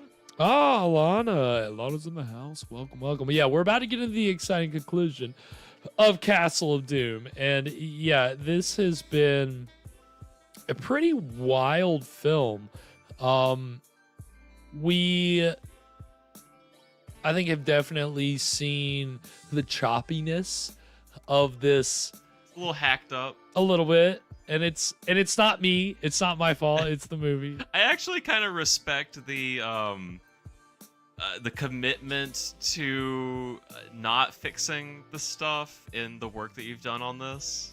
Right. Yeah. I mean, I could have tried to make it better. It's a very faithful. It's faithfully bad. Well, I mean, and I could take a little bit more time to refine it, try to get the angles exactly right. But the problem is, like, they crop some stuff out. You miss some stuff in their version, and I cropped it in a little bit, but not nearly as much as they did. So there's still some things where I was like, oh, give us a little more. Just giving us a better picture. Could you? Well, I want to save that observation for the end, but we're about to get into it. But I think where we left off, I want to say our hero, but he's kind of our hero, but it's kind of jumbled. But yeah, so this So we Yeah, opened with Evan, this give us a young- recap. We opened with this young guy. I kind of assumed he was gonna be the protagonist, but what has he even done? It seems like he's kind of walked around and he's been present while all this stuff is happening. Yeah, and that's the thing. That's very much the Castle of Doom edit. The vampire, he is the one that you're following the entire time. Like, he's not a side character in any way. Here, he's a little more of a side character, right? And it was something that I noticed while I was editing, right? And we're about to see it here. Is in the third act is where it really kind of got where they really changed it up a lot, and they created a new ending basically. Okay. And so it was a lot of jumping around, and I'll explain a little more about that after we finish watching it. But it was really interesting. But and the other thing I'll say to be on the lookout for here, if you have seen Vampire before, at the climax of this movie, and I won't tell you what it is, but I'll just say it's a vampire movie. So how does a vampire movie usually? What's the climax usually? I won't speak it, but you can guess. You know where this is going. So at that moment, this version shows a little more than the versions that I think it was. I can't remember which country did which, but there was the German and the French version, and one of the two shows this extra footage, and one of them it was censored out. It's in the Castle of Doom version. It was not in the footage that I was cutting from the nice version of Vampire. So you'll be able to see, but will be when the quality drops, that's the stuff that was cut out. Okay. And I didn't realize that till I was cutting it, and I realized that footage was. It's like, surely this footage is in there, and it wasn't. So you'll notice it, and it's. I'm surprised that they didn't cut this out in the American version, but they cut it out in the other version. But you'll see, it's interesting. But we got some observations to make after the film. So, but any observations before we get into it, Evan? Yeah, I think that I would call this movie it's like Tennessee Williams in one of his more abnormal moods. Didn't you love that? How hilarious was that shit? That's an example. You brought it up first thing with them just making the claim this is the most shocking movie, whatever. But then the Tennessee Williams things, it's like that's more of a what the fuck kind of a thing. But that's the 60s. That was the early 60s story. Tennessee Williams was a hot item. You put his name on anything. And what did they say in one of his more something moods? It was ridiculous. That was great. You gotta love that. So, yeah, Evan, I hope you're right. Well, on that note, we're gonna go ahead and get into the exciting conclusion of Castle of Doom right now.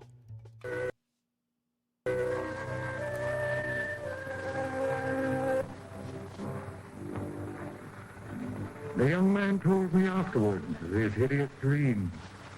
It was not unlike the real-life happenings of his first night at the castle.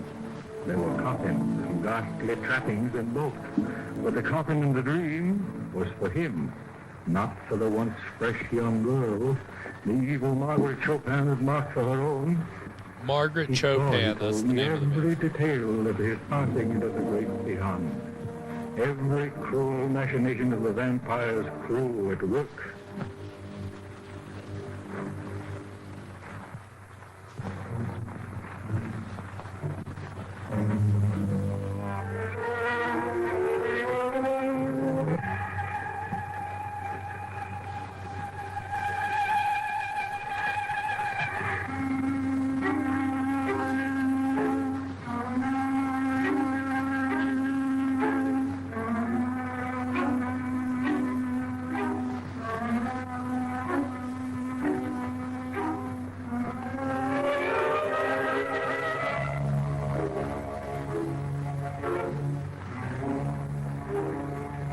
Is that an empty clock?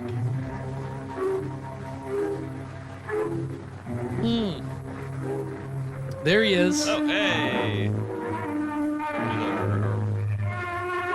Your friend. Soldier.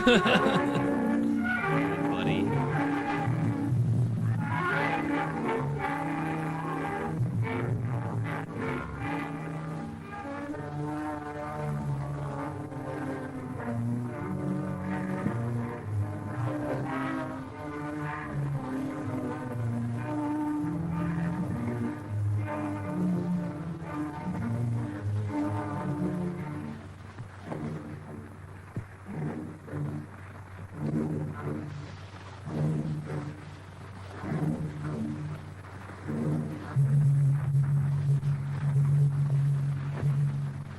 Whoa.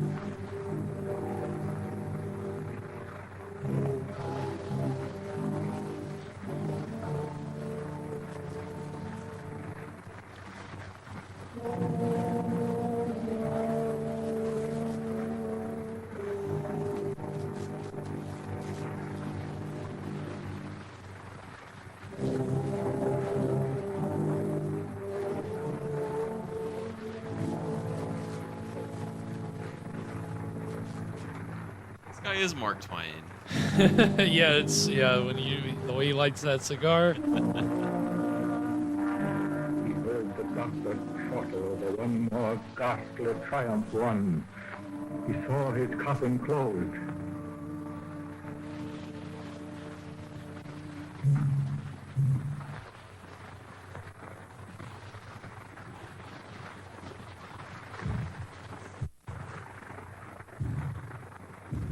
Oh, how nice. He's got a little window so he can look out. That's all I want. Just give me a window.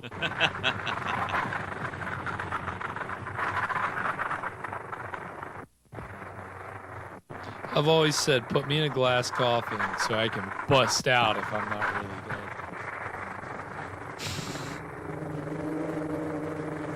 That's what a lifetime watching horror movies will do to you. Would you still be buried in that scenario?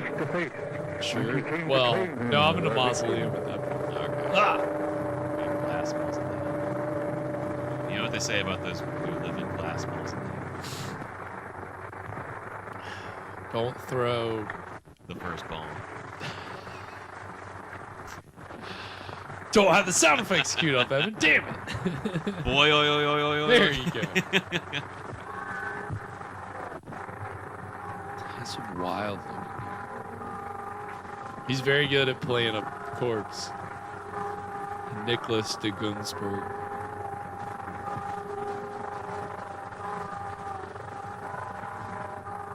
Oh, that's interesting series. I didn't know that. Oh! That's a pretty wild perspective. Could you imagine?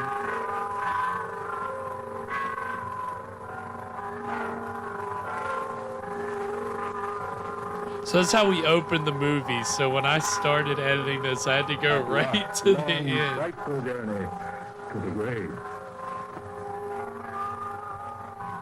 So in this version, he like trips and goes out of his body, and in the other version, it's like, Doctor, I don't know. What's the matter? I'm losing blood. Nonsense. Your blood's right here. I've got your blood. I didn't lose.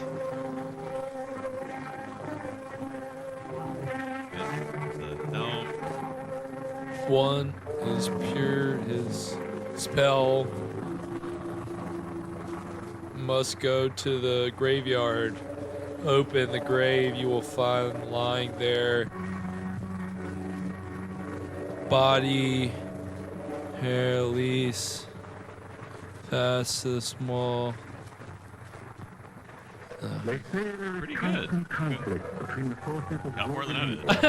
Man is not left to fight alone, as the Prince of Darkness beckons. It must have been a helpful voice from this same spirit world that told me, as I read the Master's journal, that another tragedy threatened, that there was no time to lose. No time to lose.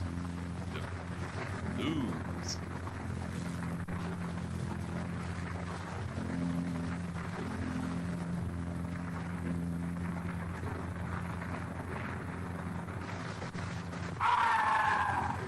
This is actually how Mark Twain's story goes that I read on our Spine Tingling Tales. I was walking up the stairs.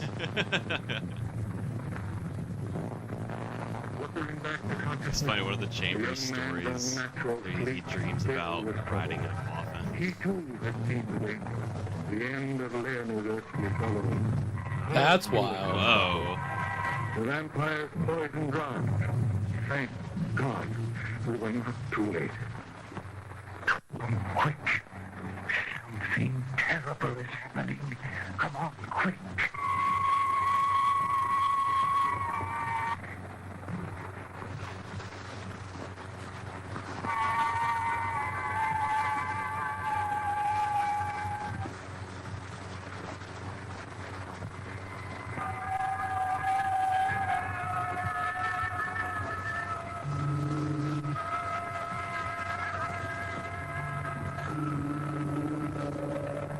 Yeah, me too, Alana. Jeez. Fight! Fight!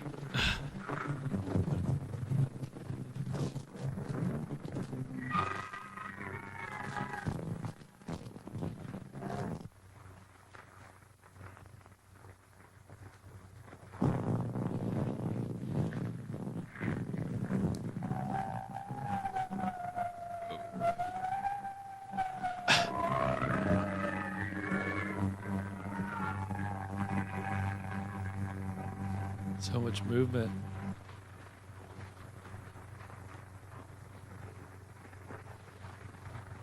They got a pressure cooker in there?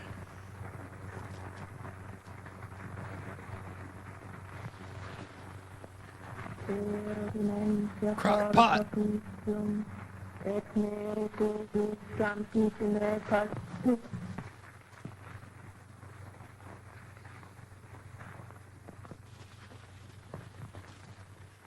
You spry, Kathy.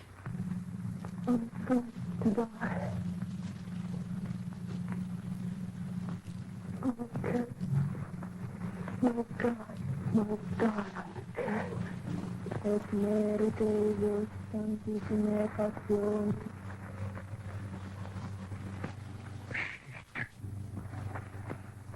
Don't let her die. She must live till sunrise.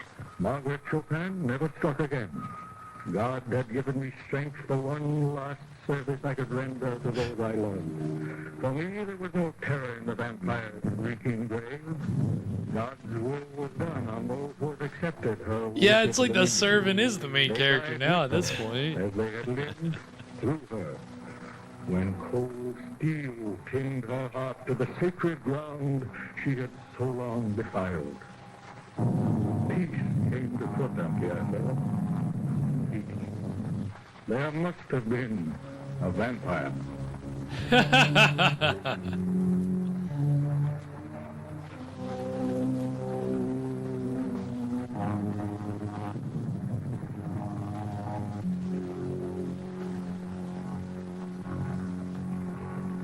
It's the old man.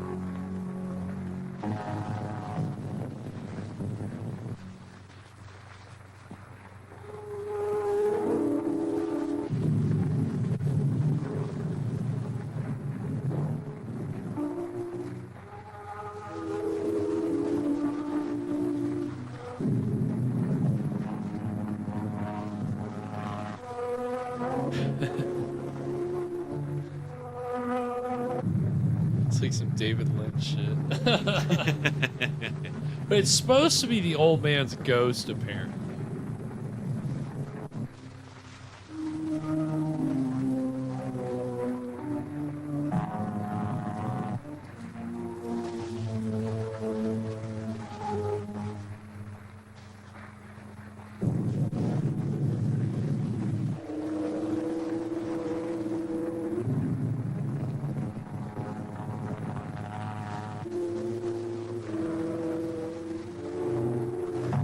Huh.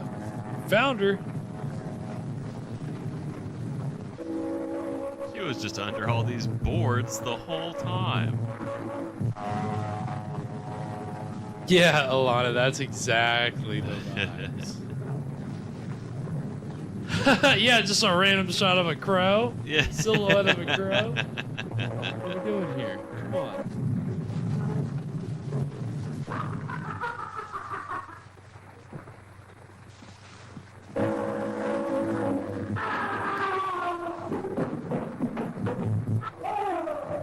Oh, they got your boy. See this. Look at him driving the stake in the heart of the vampire.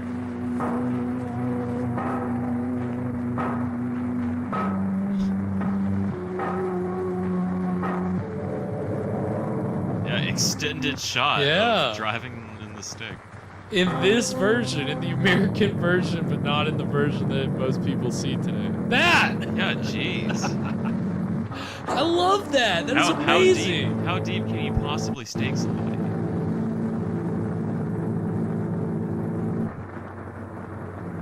They have that wipe in there.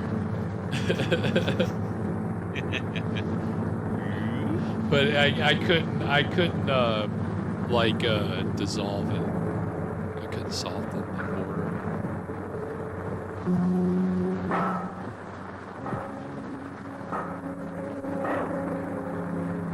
Got her. Oh, that's that. Box her up. Pack it in. She's cooked.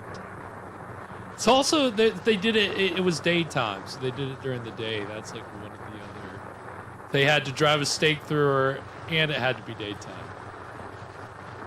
They explain that in Vampire. They don't explain that. Well, maybe they did in the journal. We couldn't read it. Hey, Wayne. Welcome. Hope you're doing well this evening. It's you! Open the door, please! Don't you hear? It's the servant up there.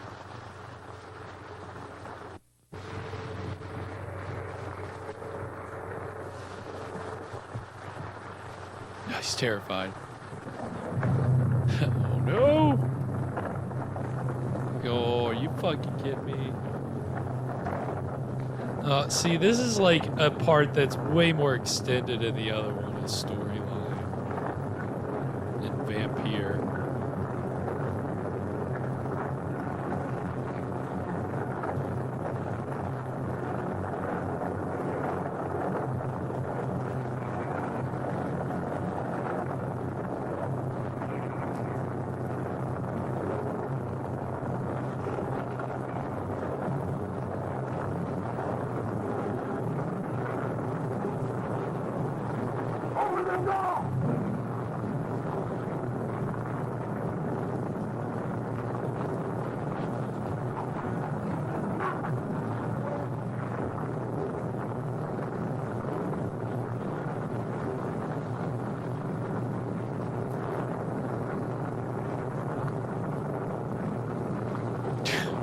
Jeez. He ain't gonna make it.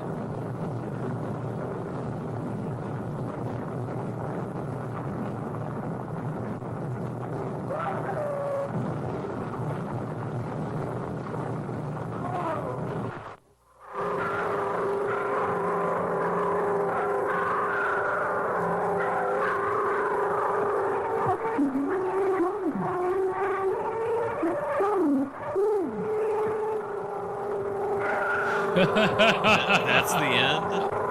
That's what I said when I was editing it, dude. That was Castle of Doom. What did we think, Evan? Okay. Does it feel like it should be 20 minutes longer? It does. In fact, it does feel like some things are missing. Yeah, some things. Yeah. So what? What was all this about the flower? Why was he goes to the mill? He goes to the flat. So the idea is supposed to be that the ghost of the. So okay. So let me back up here. So they kill the vampire. Yeah. Well, that one guy, the only guy who does anything in this movie, kills the vampire. So to reference it happens in none of that order in Vampire. Like, this is totally out of order in terms of how it normally goes. And they don't kill, they kill the vampire, and then the third act happens almost. It's how Vampire goes. Whereas here, that's the climax of the movie, and they just end it right away, like as quickly as possible. So hold on. Okay, so sorry. What was your question again? I want to make sure I actually answered it. So what was that guy doing in the mill? So why did he die by having flour dumped on him? That was just how it happened. That was the idea was supposed to be the old man's ghost, the old man that died, chased him in there and locked him in that gate. Okay. And then the servant was walking around, and he was calling to the servant for help, but the servant, cold-blooded, you just let him die, right? There you go. Talk about flower power.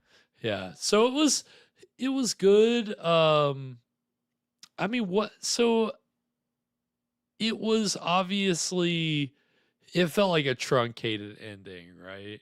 Yeah. I think my biggest takeaway from this movie is, well, I just want to go watch Vampire now. Right. In that it just makes you want to go see, okay, well, how did I want to see the real version of this movie. Because the real version, and especially the third act, as you briefly saw there at the end, the one, like, she's the sister of the girl who was the victim of the vampire. She's tied up, and then our hero was untying her. Well, that's a whole part of a whole subplot that kind of gets deleted. Yeah, everything after them killing the vampire in this version felt pretty rushed. It was like, there is so much more movie after this, like 15-20 minutes more movie. So it didn't, luckily we don't have lungs full of flour. No. And I remember the first time that I saw that part of the movie, it was like, wait, what is happening? I guess it's pretty cool. I mean, you don't really see a whole lot of buried alive stuff in movies. I feel like the whole bit with the dude, the whole thing with him in the coffin, that is a much more extended sequence in Vampire, and it's the whole. In Vampire, he's like in a ghostly, like it's more supernatural, whereas here, I think that they change how it's supposed to be, like how he is walking around all transparent. Again, the soundtrack being garbled the way it is, it's kind of hard to tell, unfortunately. So, but it's it was an enjoyable film, I think. Right? Pretty enjoyable to watch. The imagery obviously was gorgeous. And I mean, again, it's kind of wild, those shots of the stake being driven in the vampire's heart. You don't get that until much later, really. None of the Universal movies or the Hammer movies really drug that out the way this movie drug it out, and it felt like kind of a due thing for a vampire movie. It's like, for an artistic vampire movie, you're gonna have linger on shots of the stake just being hammered in. I think that's spot on. So yeah, I mean, what would have been cool is so in the original Carmilla, when they dig up the vampire, the coffin that she's lying in is full of blood. Okay, yeah, that would be pretty freaking wild. Yeah. That would have been a Blood nice. Coffin. Yeah. Why don't we ever get Blood Coffin? Blood Coffin. Well, there you go, Evan. That's your job. That's the now. title. There Blood we go. Coffin. Yeah. I mean, that again. There's something about even just that soundtrack that garbled soundtrack almost makes it more disconcerting, like more unsettling. The imagery is just really beautiful, and I mean, this is Vampire is one of those movies that you have to see a few times. Like I feel like I still don't fully appreciate it. Like editing this made me appreciate it more, honestly, because I just realized how different it was, right? Like how, like, not bad this version was necessarily, but it's just interesting to see what a distributor will do to a more artistic horror film from another country when they feel like they've got to appeal to an American audience. And again, this is a very early example of that. So I just think it was cool to kind of like bring a re-edit. And I hope that, like, if you've seen Vampire, I'd love to know how it compares to you. If you haven't seen it and you go watch it after this, let us know. Like, what do you are there any interesting like notes that you make between the two versions of the movie?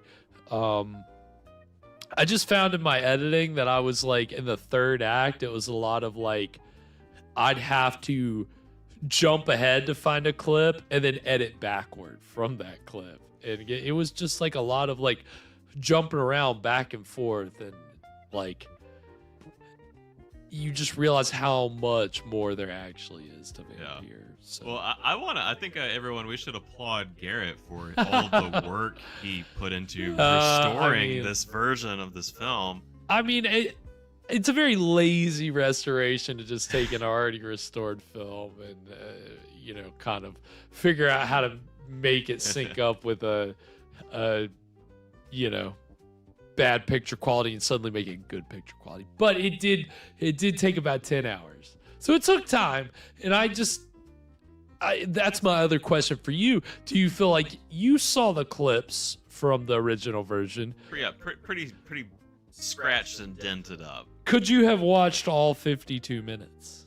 I think that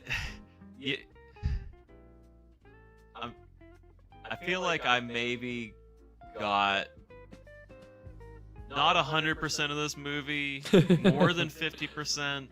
Maybe 60%, 70% of this movie, I feel like I grasped.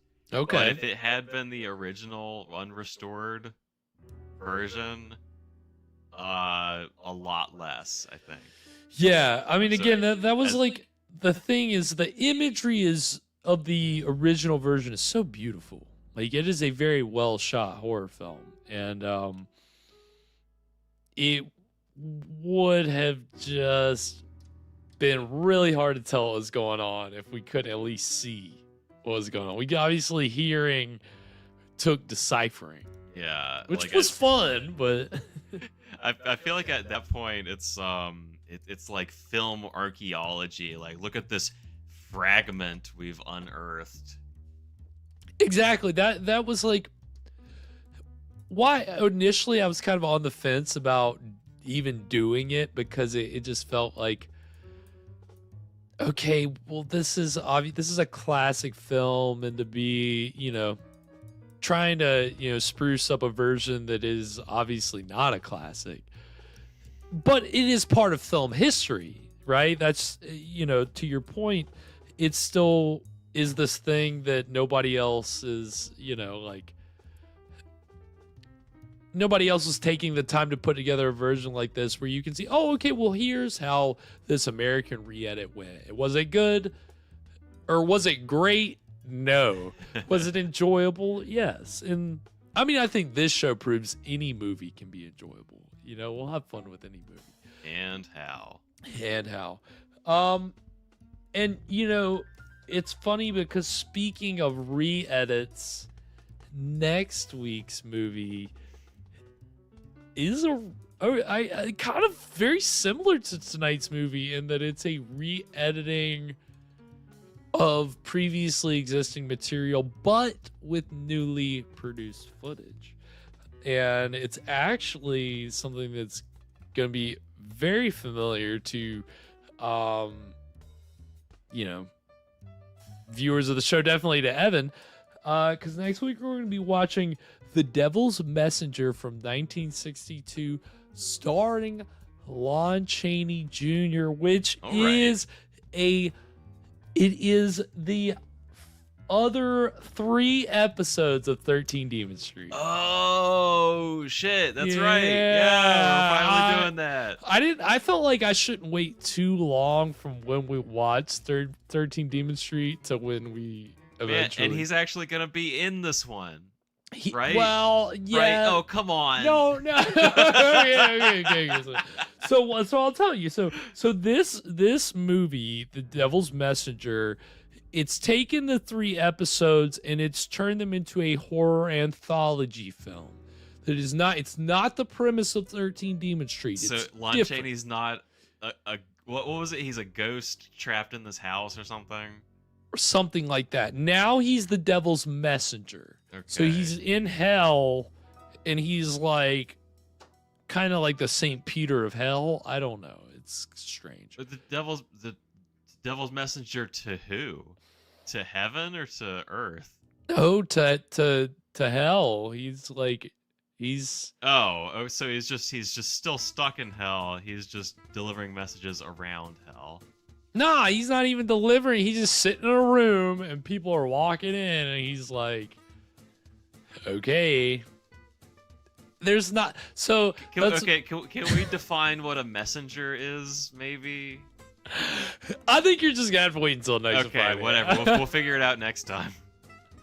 It is one of those titles that is not good.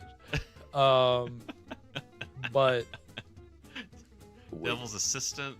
yes, a lot of this is like a very poorly produced version of Night Gallery out of Sweden. Was that where? I can't remember which country. 13 Demon Street comes out of some Scandinavian country. I think so. I think it's Sweden. But, sounds familiar. Sounds yeah. But the Chaney stuff that we're gonna see is newly shot just for this movie. It wasn't for the TV show. But it's funny the way they still kept Chaney. They just kind of changed the whole thing. But yeah, that's why it's we're getting a re-edit. So excited for that. You're gonna join us on next Friday at 9 p.m. Eastern for that. Continuing Shocktober, keeping it strong. We want to just go ahead and thank everybody for watching tonight. Everybody that's hung out in the chat, Kathy Sears, Alana. I know we had Wayne, the dude. If I'm missing anybody, really appreciate everybody hanging out. Keeping it real as always, enjoying these public domain horror films for the month of Shocktober. We're gonna be keeping it shocking. Certainly tomorrow with our Saturday night shockers. And That's right. Yeah. Do you know what's playing tomorrow? I believe it's an undead triple feature, so we'll have a little City of the Dead action. We'll have a little Snake People action. And I can't remember what the third movie is. But the plan also is to kind of pad that out with some trailers and some other things. We're doing some expanded Saturday night shockers just for Shocktober. And then on Monday, we will have another the return of our spine-tingling tales. Oh boy! Will be, yes, Evan. We'll have one of Evan's. It's been sitting. I've been sitting on it for a while, so it's a Lovecraft story, a short one, and I know that. Very excited to get that series up and running again. It's been a little hiatus, but just in time for Shocktober. And of course, the following day on Tuesday evening at 9 p.m., I'll be live with another installment of the Scream Stream Arcade. I'll be playing rounds 3 and hopefully 4 of Manos. And hopefully I can get through 4. And I hope you can all join me for that. It was a lot of fun this past Tuesday.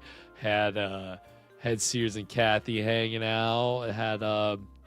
Had a good gang hanging out, and it was intense. It was a good time. We definitely, I'm not much of a gamer, but we all had fun with it. So yeah, who would have guessed? Yeah, who would have guessed? Me gaming on playing video games. Well, it's, to be fair, anything that's based on a public domain horror movie, it's right up my alley. It's perfectly in theme for the show. So we're happy to be bringing you Manos, and I don't know if I'll be able to play Manos the movie with it anymore. I could try, but I would get interrupted by YouTube, and it might just be easier to play something else. But I do kind of want to keep playing Manos, so we'll see.